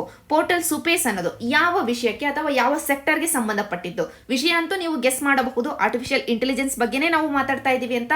ಆದ್ರಿಂದ ಯಾವ ಸೆಕ್ಟರ್ ಅಲ್ಲಿ ಈ ಪೋರ್ಟಲ್ ಸುಪೇಸ್ ಅನ್ನು ನಾವು ತಗೊಂಡು ಬಂದಿದ್ದೀವಿ, ಮೊದಲನೇ ಪಾಯಿಂಟ್. ಎರಡನೇ ಪಾಯಿಂಟ್, ರೈಸ್ ಅನ್ನುವಂತ ಈ ಇನಿಷಿಯೇಟಿವ್ ಯಾವುದರ ಬಗ್ಗೆ ಮಾತಾಡ್ತಾ ಇದೆ, ಆರ್ಟಿಫಿಷಿಯಲ್ ಇಂಟೆಲಿಜೆನ್ಸ್ ಬಗ್ಗೆನೇ ಮಾತಾಡ್ತಾ ಇದೆ. ಸ್ಪೆಸಿಫಿಕ್ ಆಗಿ ಯಾವ ವಿಷಯದ ಬಗ್ಗೆ, ಎಲ್ಲಿ ನಾವು ಆರ್ಟಿಫಿಷಿಯಲ್ ಇಂಟೆಲಿಜೆನ್ಸ್ ಅನ್ನ ಬಳಕೆ ಮಾಡುವುದರ ಬಗ್ಗೆ ಈ ಒಂದು ಇನಿಷಿಯೇಟಿವ್ ಮಾತಾಡ್ತಾ ಇದೆ. ಈ ಒಂದು ಪಾಯಿಂಟ್ ಅನ್ನು ನೀವು ಕಮೆಂಟ್ ಸೆಕ್ಷನ್ ಅಲ್ಲಿ ಹೇಳಬೇಕು. ಸೊ ಒಟ್ಟಾರೆಯಾಗಿ ಈ ಸಂಚಿಕೆಯಲ್ಲಿ ಇದು ಮೂರನೇ ಕ್ವೆಶ್ಚನ್ ನಿಮ್ಮ ಮುಂದೆ ಇರುವಂತದ್ದು. ನಂತರ ಇದೇ ವಾರ ದಿ ಹಿಂದೂನಲ್ಲಿ ಬಂದಂತ ಈ ಆರ್ಟಿಕಲ್ ಅಲ್ಲಿ ರೇರ್ ಅರ್ತ್ ಮೆಟಲ್ಸ್ ಬಗ್ಗೆ ಮಾತಾಡ್ತಾ ಇದ್ದಾರೆ. ರೇರ್ ಅರ್ತ್ ಮೆಟಲ್ಸ್ ಅಂತಂದ್ರೆ ಇವುಗಳು ಮೆಟಲ್ಸ್ ಆಗಿದಾವೆ, ಆದರೆ ಭೂಮಿಯಿಂದ ನಾವು ಎಕ್ಸ್ಟ್ರಾಕ್ಟ್ ಮಾಡುವಂತ ಪ್ರೋಸೆಸ್ ಏನಿದೆ ಅದು ತುಂಬಾ ಡಿಫಿಕಲ್ಟ್ ಆಗಿದೆ. ಅಂದ್ರೆ ಈ ಮೆಟಲ್ ಗಳನ್ನ ನಾವು ಎಕ್ಸ್ಟ್ರಾಕ್ಟ್ ಮಾಡಬೇಕು ಅಂತಂದ್ರೆ ತುಂಬಾ ಸಂಕೀರ್ಣವಾದಂತಹ ಪ್ರೋಸೆಸ್ ಇದೆ ಮತ್ತು ಸುಲಭವಾಗಿ ಹೆಚ್ಚಿನ ಸಾಂದ್ರತೆಯಲ್ಲಿ ನಮಗೆ ಈ ಮೆಟಲ್ ಗಳು ಸಿಗೋದಿಲ್ಲ. ಆದ್ದರಿಂದನೇ ಈ ಮೆಟಲ್ ಗಳನ್ನ ನಾವು ರೇರ್ ಅರ್ತ್ ಮೆಟಲ್ ಗಳು ಅಂತ ಕರಿತೀವಿ. ಈ ಮೆಟಲ್ ಗಳು ಯಾವ್ಯಾವು ಅಂತ ನಿಮಗೆ ಏನಾದ್ರೂ ಕ್ಯೂರಿಯಾಸಿಟಿ ಇದ್ರೆ ನಾವು 17 ರೇರ್ ಅರ್ತ್ ಮೆಟಲ್ ಗಳನ್ನ ಐಡೆಂಟಿಫೈ ಮಾಡಿದೀವಿ. ಅವುಗಳ ಲಿಸ್ಟ್ ಅನ್ನ ಇಲ್ಲಿ ಕೊಡಲಾಗಿದೆ, ಒಂದು ಬಾರಿ ನೀವು ಅಬ್ಸರ್ವ್ ಮಾಡಬಹುದು. ಈಗ ಎಕ್ಸಾಮ್ ಪರ್ಸ್ಪೆಕ್ಟಿವ್ ಅಲ್ಲಿ ಅಂತಂದ್ರೆ ರೇರ್ ಅರ್ತ್ ಮೆಟಲ್ಸ್ ಅಂತ, ಇವುಗಳ ಹೆಸರು ರೇರ್ ಅಂತ ಯಾಕೆ ಬಂತು ಅಂತಂದ್ರೆ ಇವು ರೇರ್ ಆಗಿ ಕಂಡು ಬರ್ತವೆ ಅಂತ ಅಲ್ಲ, ಅಂದ್ರೆ ವಿರಳವಾಗಿ ಸಿಗ್ತವೆ ಅಂತ ಅಲ್ಲ, ಆದರೆ ಇವುಗಳನ್ನ ಎಕ್ಸ್ಟ್ರಾಕ್ಟ್ ಮಾಡೋದು ತುಂಬಾ ಸಂಕೀರ್ಣವಾದಂತಹ ಪ್ರೋಸೆಸ್ ಅನ್ನ ಒಳಗೊಂಡಿದೆ, ಕಾಂಪ್ಲೆಕ್ಸ್ ಪ್ರೋಸೆಸ್ ಅನ್ನ ಒಳಗೊಂಡಿದೆ, ಸಾಕಷ್ಟು ಡಿಫಿಕಲ್ಟಿ ಇದೆ ಇವುಗಳನ್ನ ಎಕ್ಸ್ಟ್ರಾಕ್ಟ್ ಮಾಡೋದು. ಟೆಕ್ನಾಲಜಿಕಲಿ ನಾವು ನೋಡಿದ್ರೆ ಸಾಕಷ್ಟು ಟೆಕ್ನಾಲಜಿಯನ್ನ ಬಳಕೆ ಮಾಡಬೇಕಾಗುತ್ತೆ ನಾವು ಎಕ್ಸ್ಟ್ರಾಕ್ಟ್ ಮಾಡ್ಲಿಕ್ಕೆ ಈ ಮೆಟಲ್ ಗಳನ್ನ. ಅದಕ್ಕೋಸ್ಕರನೇ ಇವುಗಳಿಗೆ ರೇರ್ ಅರ್ತ್ ಮೆಟಲ್ಸ್ ಅನ್ನುವಂತ ಹೆಸರನ್ನ ಕೊಟ್ಟಿರೋದು. ಸೊ ನಮ್ಗೆ ಇವು ವಿರಳವಾಗಿ ಸಿಗ್ತವೆ ಅನ್ನೋ ಕಾರಣಕ್ಕೋಸ್ಕರ ರೇರ್ ಅರ್ತ್ ಮೆಟಲ್ ಗಳು ಆಗಿಲ್ಲ, ಇವುಗಳನ್ನ ಎಕ್ಸ್ಟ್ರಾಕ್ಟ್ ಮಾಡೋದು ಡಿಫಿಕಲ್ಟಿ ಇದೆ ಟೆಕ್ನಾಲಜಿಕಲಿ, ಅದಕ್ಕೋಸ್ಕರ ಇವು ರೇರ್ ಅರ್ತ್ ಮೆಟಲ್ಸ್ ಅನ್ನುವಂತ ಹೆಸರನ್ನ ಪಡ್ಕೊಂಡಿದ್ದಾವೆ. ಈಗ ಇವುಗಳ ವಿಷಯದಲ್ಲಿ ವರ್ಲ್ಡ್ ಎಕಾನಮಿಯಲ್ಲಿ ನಾವು ನೋಡಿದ್ರೆ ಸಾಕಷ್ಟು ಡಾಮಿನೆನ್ಸ್ ಅನ್ನ ಹೊಂದಿರೋದು ಚೈನಾ ದೇಶ ಆಗಿದೆ. ಇಂಡಿಯಾದಲ್ಲೂ ರೇರ್ ಅರ್ತ್ ಮೆಟಲ್ ಗಳು ನಮಗೆ ಸಿಗ್ತವೆ. ಇನ್ಫ್ಯಾಕ್ಟ್ ಪ್ರಪಂಚದಲ್ಲೇ 5th ಲಾರ್ಜೆಸ್ಟ್ ರಿಸರ್ವ್ ಅನ್ನ ಹೊಂದಿದೆ ಇಂಡಿಯಾ. ಇದನ್ನ ಕೂಡ ಒಂದು ಸ್ಟೇಟ್ಮೆಂಟಿನ ರೂಪದಲ್ಲಿ ಕೇಳಬಹುದು, ಅದರಿಂದ ನೋಟ್ ಡೌನ್ ಮಾಡ್ಕೊಳ್ಳಿ. ಇಂಡಿಯಾದಲ್ಲಿ ರೇರ್ ಅರ್ತ್ ಮೆಟಲ್ ಗಳು ಸಿಗ್ತಾವ? ಹೌದು. ಪ್ರಪಂಚದಲ್ಲೇ 5th ಲಾರ್ಜೆಸ್ಟ್ ರಿಸರ್ವ್ ಅನ್ನ ಹೊಂದಿದೆ, ರೇರ್ ಅರ್ತ್ ಮೆಟಲ್ ಗಳ ರಿಸರ್ವ್ ಅನ್ನ ಹೊಂದಿದೆ ಇಂಡಿಯಾ. ಇದು ಮೊದಲನೇ ಪಾಯಿಂಟ್. ಹಾಗಿದ್ದು ಕೂಡ ಇಂಡಿಯಾ ಕೂಡ ಚೈನಾದ ಮೇಲೆ ಡಿಪೆಂಡೆನ್ಸಿಯನ್ನ ಹೊಂದಿದೆ ಈ ರೇರ್ ಅರ್ತ್ ಮೆಟಲ್ ಗಳಿಗೋಸ್ಕರ. ಇಂಡಿಯಾ ಮಾತ್ರನೇ ಅಲ್ಲ, ಯುರೋಪಿಯನ್ ಯೂನಿಯನ್ ಆಗಿರಬಹುದು, USA ಆಗಿರಬಹುದು, ಇಂಥ ಎಕಾನಮಿಗಳು ಕೂಡ ರೇರ್ ಅರ್ತ್ ಮೆಟಲ್ ಗಳಿಗೋಸ್ಕರ ಚೈನಾದ ಮೇಲೆ ಡಿಪೆಂಡೆನ್ಸಿಯನ್ನ ಹೊಂದಿದವೆ. ಈ ರೇರ್ ಅರ್ತ್ ಮೆಟಲ್ ಗಳನ್ನ ಮ್ಯಾನುಫ್ಯಾಕ್ಚರಿಂಗ್ ವಿಷಯದಲ್ಲಿ ಸಾಕಷ್ಟು ನಾವು ಬಳಕೆ ಮಾಡ್ತೀವಿ, ಆದರೆ ಎಲ್ಲ ದೇಶಗಳು ಈ ಮೆಟಲ್ ಗಳನ್ನ ಉತ್ಪಾದನೆ ಮಾಡ್ತಾ ಇಲ್ಲ. ಇವತ್ತು ಪ್ರಪಂಚದ 57% of the rare earth metal ಗಳನ್ನ ಸಪ್ಲೈ ಮಾಡ್ತಿರುವಂತಹ ದೇಶ ಚೈನಾ ಆಗಿದೆ. ನಂತರ ಇತ್ತೀಚೆಗೆ USA ತನ್ನಲ್ಲಿ ಪ್ರೊಡಕ್ಷನ್ ಜಾಸ್ತಿ ಮಾಡ್ಕೊಂಡಿದೆ. ಹಾಗಿದ್ದು ಕೂಡ ಕೇವಲ 15% ಅನ್ನ ಮಾತ್ರನೇ USA ಪ್ರೊಡ್ಯೂಸ್ ಮಾಡ್ತಾ ಇದೆ. ಆದ್ದರಿಂದನೇ ಈ ಆರ್ಟಿಕಲ್ ಅಲ್ಲಿ ಹೇಳ್ತಾ ಇದ್ದಾರೆ 2019ರಲ್ಲಿ USA ತನ್ನ ಡಿಮ್ಯಾಂಡಿನ ರೇರ್ ಅರ್ತ್ ಮೆಟಲ್ ನ ಡಿಮ್ಯಾಂಡಿನ 80% ಅನ್ನ ಚೈನಾದಿಂದ ಇಂಪೋರ್ಟ್ ಮಾಡ್ಕೊಳ್ಳುವುದರ ಮುಖಾಂತರವಾಗಿ ಪೂರೈಸಿಕೊಂಡಿದೆ ಅಂತ. ಯುರೋಪಿಯನ್ ಯೂನಿಯನ್ 98% ಆಫ್ ದಿ ತನ್ನ ಡಿಮ್ಯಾಂಡ್ ಅನ್ನ ಚೈನಾದ ಮುಖಾಂತರವಾಗಿ ಪೂರೈಸಿಕೊಳ್ತಾ ಇದೆ. ಅಷ್ಟರ ಮಟ್ಟಿಗೆ ಡಿಪೆಂಡೆನ್ಸಿ ಇದೆ ರೇರ್ ಅರ್ತ್ ಮೆಟಲ್ ನ ವಿಷಯದಲ್ಲಿ ಚೈನಾದ ಮೇಲೆ. ಇಂಡಿಯಾವನ್ನ ನಾವು ನೋಡಿದ್ರೆ ಇಂಡಿಯಾ ಟಾಪ್ 5 ಅಲ್ಲಿ ಇಲ್ಲ, 6th ಪೊಸಿಷನ್ ಅಲ್ಲಿ ಇದೆ ರೇರ್ ಅರ್ತ್ ಮೆಟಲ್ ನ ಪ್ರೊಡಕ್ಷನ್ ನ ವಿಷಯದಲ್ಲಿ. ಅಂದ್ರೆ ತುಂಬಾ ಕಡಿಮೆ ಪ್ರೊಡ್ಯೂಸ್ ಆಗ್ತಾ ಇದೆ ಇಂಡಿಯಾದಲ್ಲಿ ರೇರ್ ಅರ್ತ್ ಮೆಟಲ್ ಗಳು. ಆದ್ದರಿಂದನೇ ಇಂಡಿಯಾ ಕೂಡ ಚೈನಾದ ಮೇಲೆ ಡಿಪೆಂಡೆನ್ಸಿಯನ್ನ ಹೊಂದಿದೆ. ಇಷ್ಟನ್ನ ನೀವು ಒಂದು ಕಡೆ ನೋಟ್ ಡೌನ್ ಮಾಡ್ಕೊಂಡಿರಿ. In case rare earth metal ಗಳ ಬಗ್ಗೆ ಕ್ವೆಶ್ಚನ್ ಏನಾದ್ರೂ ಬಂದಿದೆ ಆದ್ರೆ ಎಜುಕೇಟೆಡ್ ಗೆಸ್ ಮಾಡ್ಲಿಕ್ಕೆ ಸಹಾಯಕ್ಕೆ ಬರುತ್ತೆ. ನಂತರ ಎನ್ವಿರಾನ್ಮೆಂಟ್ ಸೆಕ್ಷನ್ ಗೆ ಶಿಫ್ಟ್ ಆಗೋದ್ರೆ ಇದೇ ವಾರ ಡೌನ್ ಟು ಅರ್ತ್ ಅಲ್ಲಿ ಬಂದಂತ ಈ ಆರ್ಟಿಕಲ್ ಅಲ್ಲಿ ಹೇಳ್ತಾ ಇದ್ದಾರೆ ಒಡಿಶಾ ರಾಜ್ಯ ಘರಿಯಲ್ ಗಳನ್ನ ರೆಸ್ಕ್ಯೂ ಮಾಡಿದೆ ಆದ್ರೆ ಅವರಿಗೆ ನಾವು ಕ್ಯಾಶ್ ರಿವಾರ್ಡ್ ಅನ್ನ ಕೊಡ್ತೀವಿ ಅಂತ ಅನೌನ್ಸ್ ಮಾಡಿದೆ ಅಂತ ಈ ಆರ್ಟಿಕಲ್ ಅಲ್ಲಿ ಹೇಳ್ತಾ ಇದ್ದಾರೆ. ಘರಿಯಲ್ಸ್ ಅನ್ನೋದು ಈ ಚಿತ್ರದಲ್ಲಿ ನೀವು ಅಬ್ಸರ್ವ್ ಮಾಡಬಹುದು ಮೊಸಳೆಯ ಕ್ರೊಕೊಡೈಲ್ ನ ಒಂದು ಟೈಪ್ ಆಗಿದೆ. ಇದು IUCN ಅಲ್ಲಿ ಕ್ರಿಟಿಕಲಿ ಎಂಡೇಂಜರ್ ಸ್ಟೇಟಸ್ ಅನ್ನ ಹೊಂದಿದೆ. ಆದ್ದರಿಂದನೇ ಎಕ್ಸಾಮ್ ಪರ್ಸ್ಪೆಕ್ಟಿವ್ ಅಲ್ಲಿ ವೆರಿ ಇಂಪಾರ್ಟೆಂಟ್ ಸ್ಪೀಶಿ ಇದಾಗುತ್ತೆ. ಕ್ರಿಟಿಕಲಿ ಎಂಡೇಂಜರ್ ಸ್ಟೇಟಸ್ ಅನ್ನ ಹೊಂದಿದೆ ಘರಿಯಲ್ಸ್ ಅನ್ನುವಂತ ಈ ಪ್ರಾಣಿ. ಇದರ ಬಗ್ಗೆ ಒಂದಷ್ಟು ಬೇಸಿಕ್ ಡೀಟೇಲ್ಸ್ ಅಂತಂದ್ರೆ ಮೊದಲಿಗೆ ಈ ಘರಿಯಲ್ಸ್ ಗಳನ್ನ ನಾವು ಎಲ್ಲೆಲ್ಲಿ ಕಾಣಬಹುದು ಅಂತಂದ್ರೆ ನ್ಯಾಚುರಲ್ ಹ್ಯಾಬಿಟ್ಯಾಟ್ ಅನ್ನ ನಾವು ನೋಡಿದ್ರೆ ನಾರ್ದರ್ನ್ ಪಾರ್ಟ್ ಆಫ್ ಇಂಡಿಯಾ, ಭಾರತದ ಉತ್ತರ ಭಾರತದ ಫ್ರೆಶ್ ವಾಟರ್ಸ್ ಅಲ್ಲಿ ನಾವು ಘರಿಯಲ್ಸ್ ಗಳನ್ನ ಕಾಣಬಹುದು.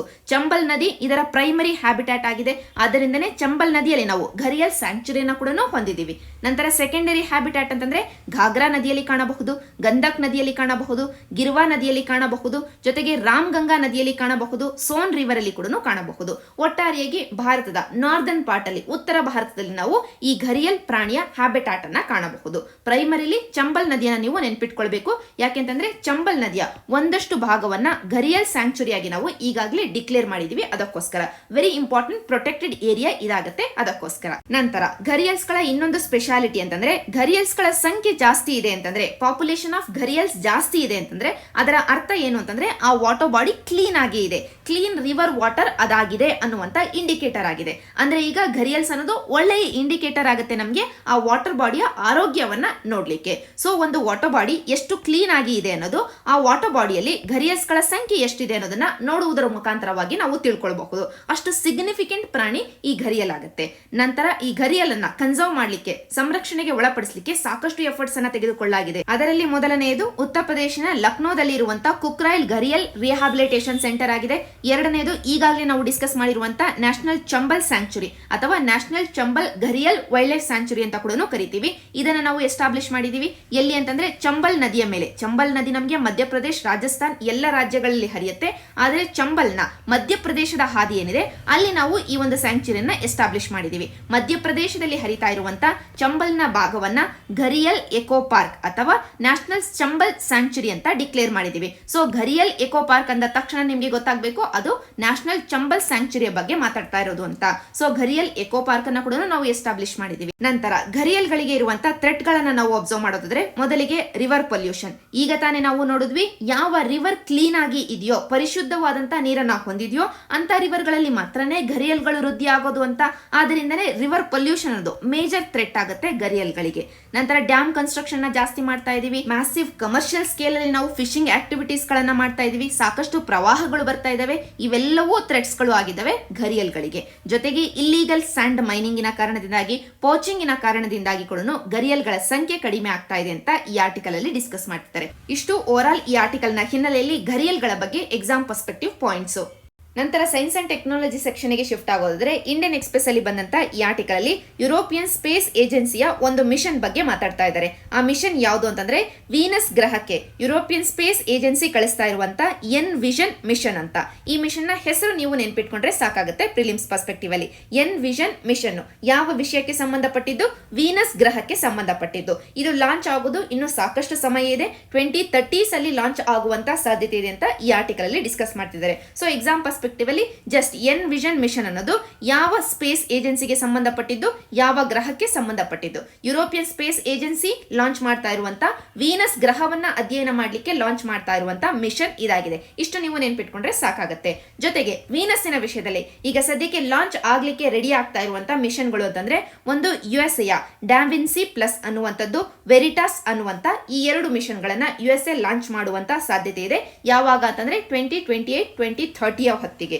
ಅದೇ ರೀತಿಯಾಗಿ ಇಂಡಿಯಾ ಕೂಡ ಶುಕ್ರಯಾನ್ ಮಿಷನ್ ನ 2024 ಹೊತ್ತಿಗೆ ಲಾಂಚ್ ಮಾಡುವಂತ ಸಾಧ್ಯತೆ ಇದೆ. ಜೊತೆಗೆ ಈಗ ತಾನೇ ನಾವು ಡಿಸ್ಕಸ್ ಮಾಡಿದಂತ ಯುರೋಪಿಯನ್ ಸ್ಪೇಸ್ ಏಜೆನ್ಸಿಯ ಎನ್ ವಿಷನ್ ಮಿಷನ್ ಇದೆ. ಇವುಗಳನ್ನ ಬಿಟ್ರೆ ಈಗ ಸದ್ಯಕ್ಕೆ ಕೆಲಸ ಮಾಡ್ತಾ ಇರುವಂತ 2015ರಿಂದ ಕೆಲಸ ಮಾಡ್ತಾ ಇರುವಂತ ಜಪಾನಿನ ಒಂದು ಮಿಷನ್ ಅಂತಂದ್ರೆ ಅಕಾಟ್ಸುಕಿ ಮಿಷನ್. ಇದನ್ನ ಕೂಡ ಒಂದು ಕಡೆ ನೋಟ್ ಡೌನ್ ಮಾಡ್ಕೊಂಡಿರಿ. ಜಪಾನ್ 2015ರಲ್ಲೇ ಈ ಸ್ಪೇಸ್ ಕ್ರಾಫ್ಟ್ ಅನ್ನ ಕಳಿಸಿದೆ, ಅಕಾಟ್ಸುಕಿ ಅನ್ನುವಂತ ಸ್ಪೇಸ್ ಕ್ರಾಫ್ಟ್ ಅನ್ನ.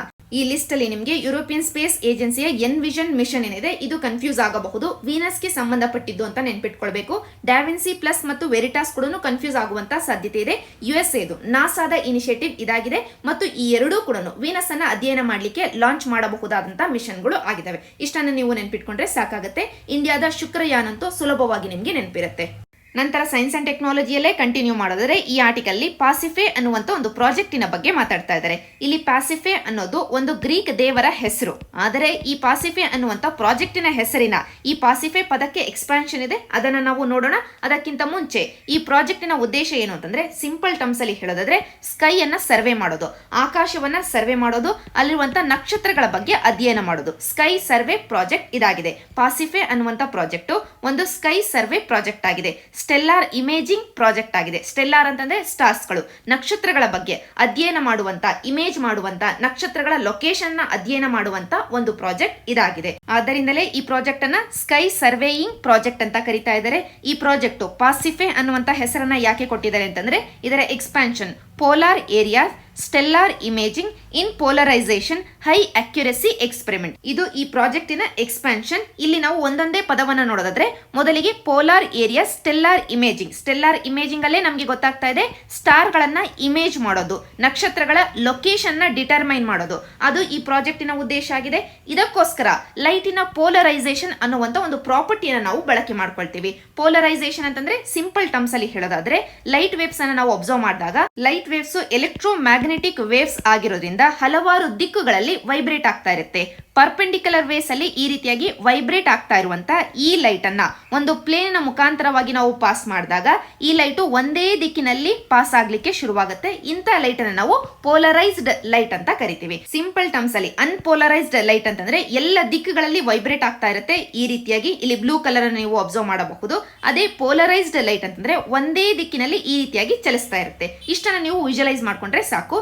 ಈಗ ಈ ರೀತಿಯಾಗಿ ಲೈಟ್ ಪೋಲರೈಸ್ ಆಗಬೇಕು ಅಂತಂದ್ರೆ ಎಲ್ಲ ದಿಕ್ಕುಗಳಲ್ಲಿ ಕಂಪಿಸ್ತಾ ಇರುವಂತ ಲೈಟ್ ಒಂದೇ ದಿಕ್ಕಿನಲ್ಲಿ ಚಲಿಸಬೇಕು ಅಂತಂದ್ರೆ ನಡುವೆ ಒಂದು ಪ್ಲೇನ್, ಈ ಒಂದು ಪ್ಲೇನ್ ಅನ್ನು ನಾವು ಪೋಲರೈಸರ್ ಅಂತ ಕರಿತೀವಿ. ಈ ಪೋಲರೈಸರ್ ಸಹಾಯ ಮಾಡಬೇಕು. ಈಗ ಈ ರೀತಿಯಾಗಿ ಪೋಲರೈಸರ್ ಆಗಿ ಕೆಲವೊಂದು ಸ್ಟಾರ್ಗಳು ಕೆಲಸವನ್ನ ಮಾಡ್ತವೆ.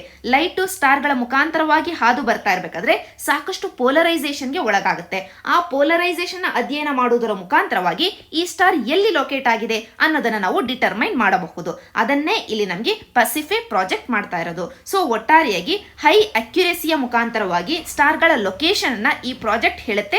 ಯಾವುದರ ಮುಖಾಂತರವಾಗಿ? ಪೋಲರೈಸೇಷನ್ ನ ಅಧ್ಯಯನ ಮಾಡುವುದರ ಮುಖಾಂತರವಾಗಿ. ಪೋಲರೈಸೇಷನ್ ಅನ್ನ ಅಧ್ಯಯನ ಮಾಡುವುದರ ಮುಖಾಂತರವಾಗಿ ಸ್ಟಾರ್ಗಳ ಇಮೇಜಿಂಗ್ ಅನ್ನ ಮಾಡಿ ಲೊಕೇಶನ್ ನ ಡಿಟರ್ಮೈನ್ ಮಾಡೋದೇ ಈ ಪ್ಯಾಸಿಫಿಕ್ ಪ್ರಾಜೆಕ್ಟಿನ ಉದ್ದೇಶ ಆಗಿದೆ. ಈ ಪ್ಯಾಸಿಫಿಕ್ ಪ್ರಾಜೆಕ್ಟ್ ಅನ್ನೋದು ಒಂದು ಇಂಟರ್ನ್ಯಾಷನಲ್ ಕೊಲಾಬರೇಟಿವ್ ಎಫರ್ಟ್ ಆಗಿದೆ. ಯಾವುದೋ ಒಂದು ದೇಶ ಅಲ್ಲ, ಹಲವಾರು ದೇಶಗಳು ಈ ಪ್ರಾಜೆಕ್ಟ್ ಅಲ್ಲಿ ಇನ್ವಾಲ್ವ್ ಆಗಿರೋದು. ಈಗ ಈ ಪ್ರಾಜೆಕ್ಟ್ ಬಳಕೆ ಮಾಡುವಂತ ಒಂದು ಇನ್ಸ್ಟ್ರೂಮೆಂಟ್ ಬಗ್ಗೆ ಈ ಒಂದು ಆರ್ಟಿಕಲ್ ಅಲ್ಲಿ ಡಿಸ್ಕಸ್ ಮಾಡಿದ್ದಾರೆ. ಆ ಇನ್ಸ್ಟ್ರೂಮೆಂಟ್ ಯಾವುದು ಅಂತಂದ್ರೆ ವೈಡ್ ಏರಿಯಾ ಲೀನಿಯರ್ ಆಪ್ಟಿಕಲ್ ಪೋಲರಿಮೀಟರ್ ಅಂತ. ಈ ಇನ್ಸ್ಟ್ರೂಮೆಂಟಿನ ಹೆಸರನ್ನ ನೋಟ್ ಡೌನ್ ಮಾಡ್ಕೊಂಡಿರಿ.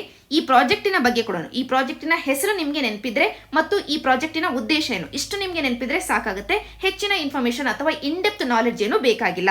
ಪ್ಯಾಸಿಫಿಕ್ ಪ್ರಾಜೆಕ್ಟ್ ಅನ್ನೋದು ಸ್ಟಾರ್ ಗಳನ್ನ ಇಮೇಜ್ ಮಾಡುವಂತ, ನಕ್ಷತ್ರಗಳ ಅಥವಾ ಸ್ಟಾರ್ ಗಳ ಲೊಕೇಶನ್ ನ ಡಿಟರ್ಮೈನ್ ಮಾಡುವಂತ ಒಂದು ಪ್ರಾಜೆಕ್ಟ್ ಆಗಿದೆ. ಇದು ಬಳಕೆ ಮಾಡುವಂತ ಒಂದು ಇನ್ಸ್ಟ್ರೂಮೆಂಟ್ ಈ ವೈಡ್ ಏರಿಯಾ ಲೀನಿಯರ್ ಆಪ್ಟಿಕಲ್ ಪೋಲರಿಮೀಟರ್ ಆಗಿದೆ. ಈಗ ಈ ಇನ್ಸ್ಟ್ರೂಮೆಂಟ್ ಈ ಪ್ರಾಜೆಕ್ಟ್ ಅಲ್ಲಿ ಕೋರ್ ಇನ್ಸ್ಟ್ರೂಮೆಂಟ್ ಆಗುತ್ತೆ.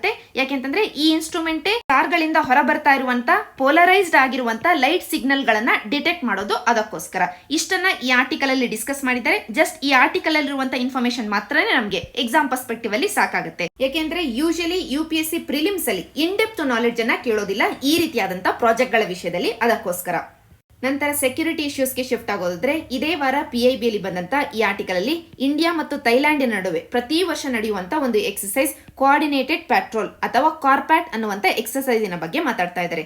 ಈ ಎಕ್ಸರ್ಸೈಸ್ ಅನ್ನ ಕಾರ್ಪ್ಯಾಟ್ ಅನ್ನುವಂತ ಈ ಎಕ್ಸರ್ಸೈಸ್ ಅನ್ನ 2005ರಿಂದ ಇಂಡಿಯಾ ಮತ್ತು ಥೈಲ್ಯಾಂಡಿನ ನಡುವೆ ನಡೆಸ್ಕೊಳ್ತಾ ಬಂದಿದ್ದೀವಿ. ಈ ಎಕ್ಸರ್ಸೈಸ್ ಕಾರ್ಪ್ಯಾಟ್ ಅನ್ನುವಂತ ಈ ಎಕ್ಸರ್ಸೈಸ್ ಇಂಡಿಯಾದ ಸಾಗರ್ ಡಾಕ್ಟ್ರೈನ್ ನ ಭಾಗ ಆಗಿದೆ. ಸಾಗರ್ ಅಂತಂದ್ರೆ security and growth for all in the region. ಈ ಒಂದು ವಿಷನ್ ಇಂಡಿಯಾದು ಏನಿದೆ ಇದರ ಭಾಗ ಆಗಿದೆ ಅಂತ PIB ಈ ಆರ್ಟಿಕಲ್ ಹೇಳ್ತಾ ಇದೆ. ಸೊ ಒಟ್ಟಾರೆಯಾಗಿ ಎಕ್ಸಾಮ್ ಪರ್ಸ್ಪೆಕ್ಟಿವ್ ಅಲ್ಲಿ, ಪ್ರಿಲಿಮ್ಸ್ ಪರ್ಸ್ಪೆಕ್ಟಿವ್ ಅಲ್ಲಿ ಕಾರ್ಪ್ಯಾಟ್ ಎಕ್ಸರ್ಸೈಸ್ ಅನ್ನೋದು ಇಂಡಿಯಾ ಮತ್ತು ಥೈಲ್ಯಾಂಡಿನ ನಡುವೆ ನಡೆಯುವಂತ ಒಂದು ಎಕ್ಸರ್ಸೈಸ್ ಆಗಿದೆ. ಎರಡೂ ದೇಶಗಳ ನೌಕಾಪಡೆಗಳ ನಡುವೆ, ನೇವಿಗಳ ನಡುವೆ ನಡೆಯುವಂತ ಒಂದು ಎಕ್ಸರ್ಸೈಸ್ ಇದಾಗಿದೆ ಕಾರ್ಪ್ಯಾಟ್ ಎಕ್ಸರ್ಸೈಸ್. ಅದೇ ರೀತಿಯಾಗಿ ಇಂಡಿಯಾ ಮತ್ತು ಥೈಲ್ಯಾಂಡಿನ ಆರ್ಮಿಗಳ ನಡುವೆ ನಡೆಯುವಂತ ಎಕ್ಸರ್ಸೈಸ್ ಮೈತ್ರಿ ಎಕ್ಸರ್ಸೈಸ್. ಇದನ್ನ ಕೂಡ ಒಂದು ಕಡೆ ನೋಟ್ ಡೌನ್ ಮಾಡ್ಕೊಳ್ಳಿ. ಅದೇ ರೀತಿಯಾಗಿ ಏರ್ ಫೋರ್ಸ್ ಗಳ ನಡುವೆ ನಡೆಯುವಂತ ಇಂಡಿಯನ್ ಏರ್ ಫೋರ್ಸ್ ಮತ್ತು ಥೈಲ್ಯಾಂಡಿನ ಏರ್ ಫೋರ್ಸ್ ನಡುವೆ ನಡೆಯುವಂತ ಎಕ್ಸರ್ಸೈಸ್ ಅಂತಂದ್ರೆ ಸಿಯಾಮ್ ಭಾರತ್ ಅನ್ನುವಂತ ಎಕ್ಸರ್ಸೈಸ್. ಇದನ್ನ ಕೂಡ ಒಂದು ಕಡೆ ನೋಟ್ ಡೌನ್ ಮಾಡ್ಕೊಳ್ಳಿ. ಇಷ್ಟು ಓವರ್ ಆಲ್ ಈ ಆರ್ಟಿಕಲ್ ನ ಹಿನ್ನೆಲೆಯಲ್ಲಿ ಬೇಕಾಗಿದ್ದಂತ ಡಿಸ್ಕಷನ್. ಇಷ್ಟು ಇವತ್ತಿನ ಈ ಸಂಚಿಕೆ. Thank you for watching.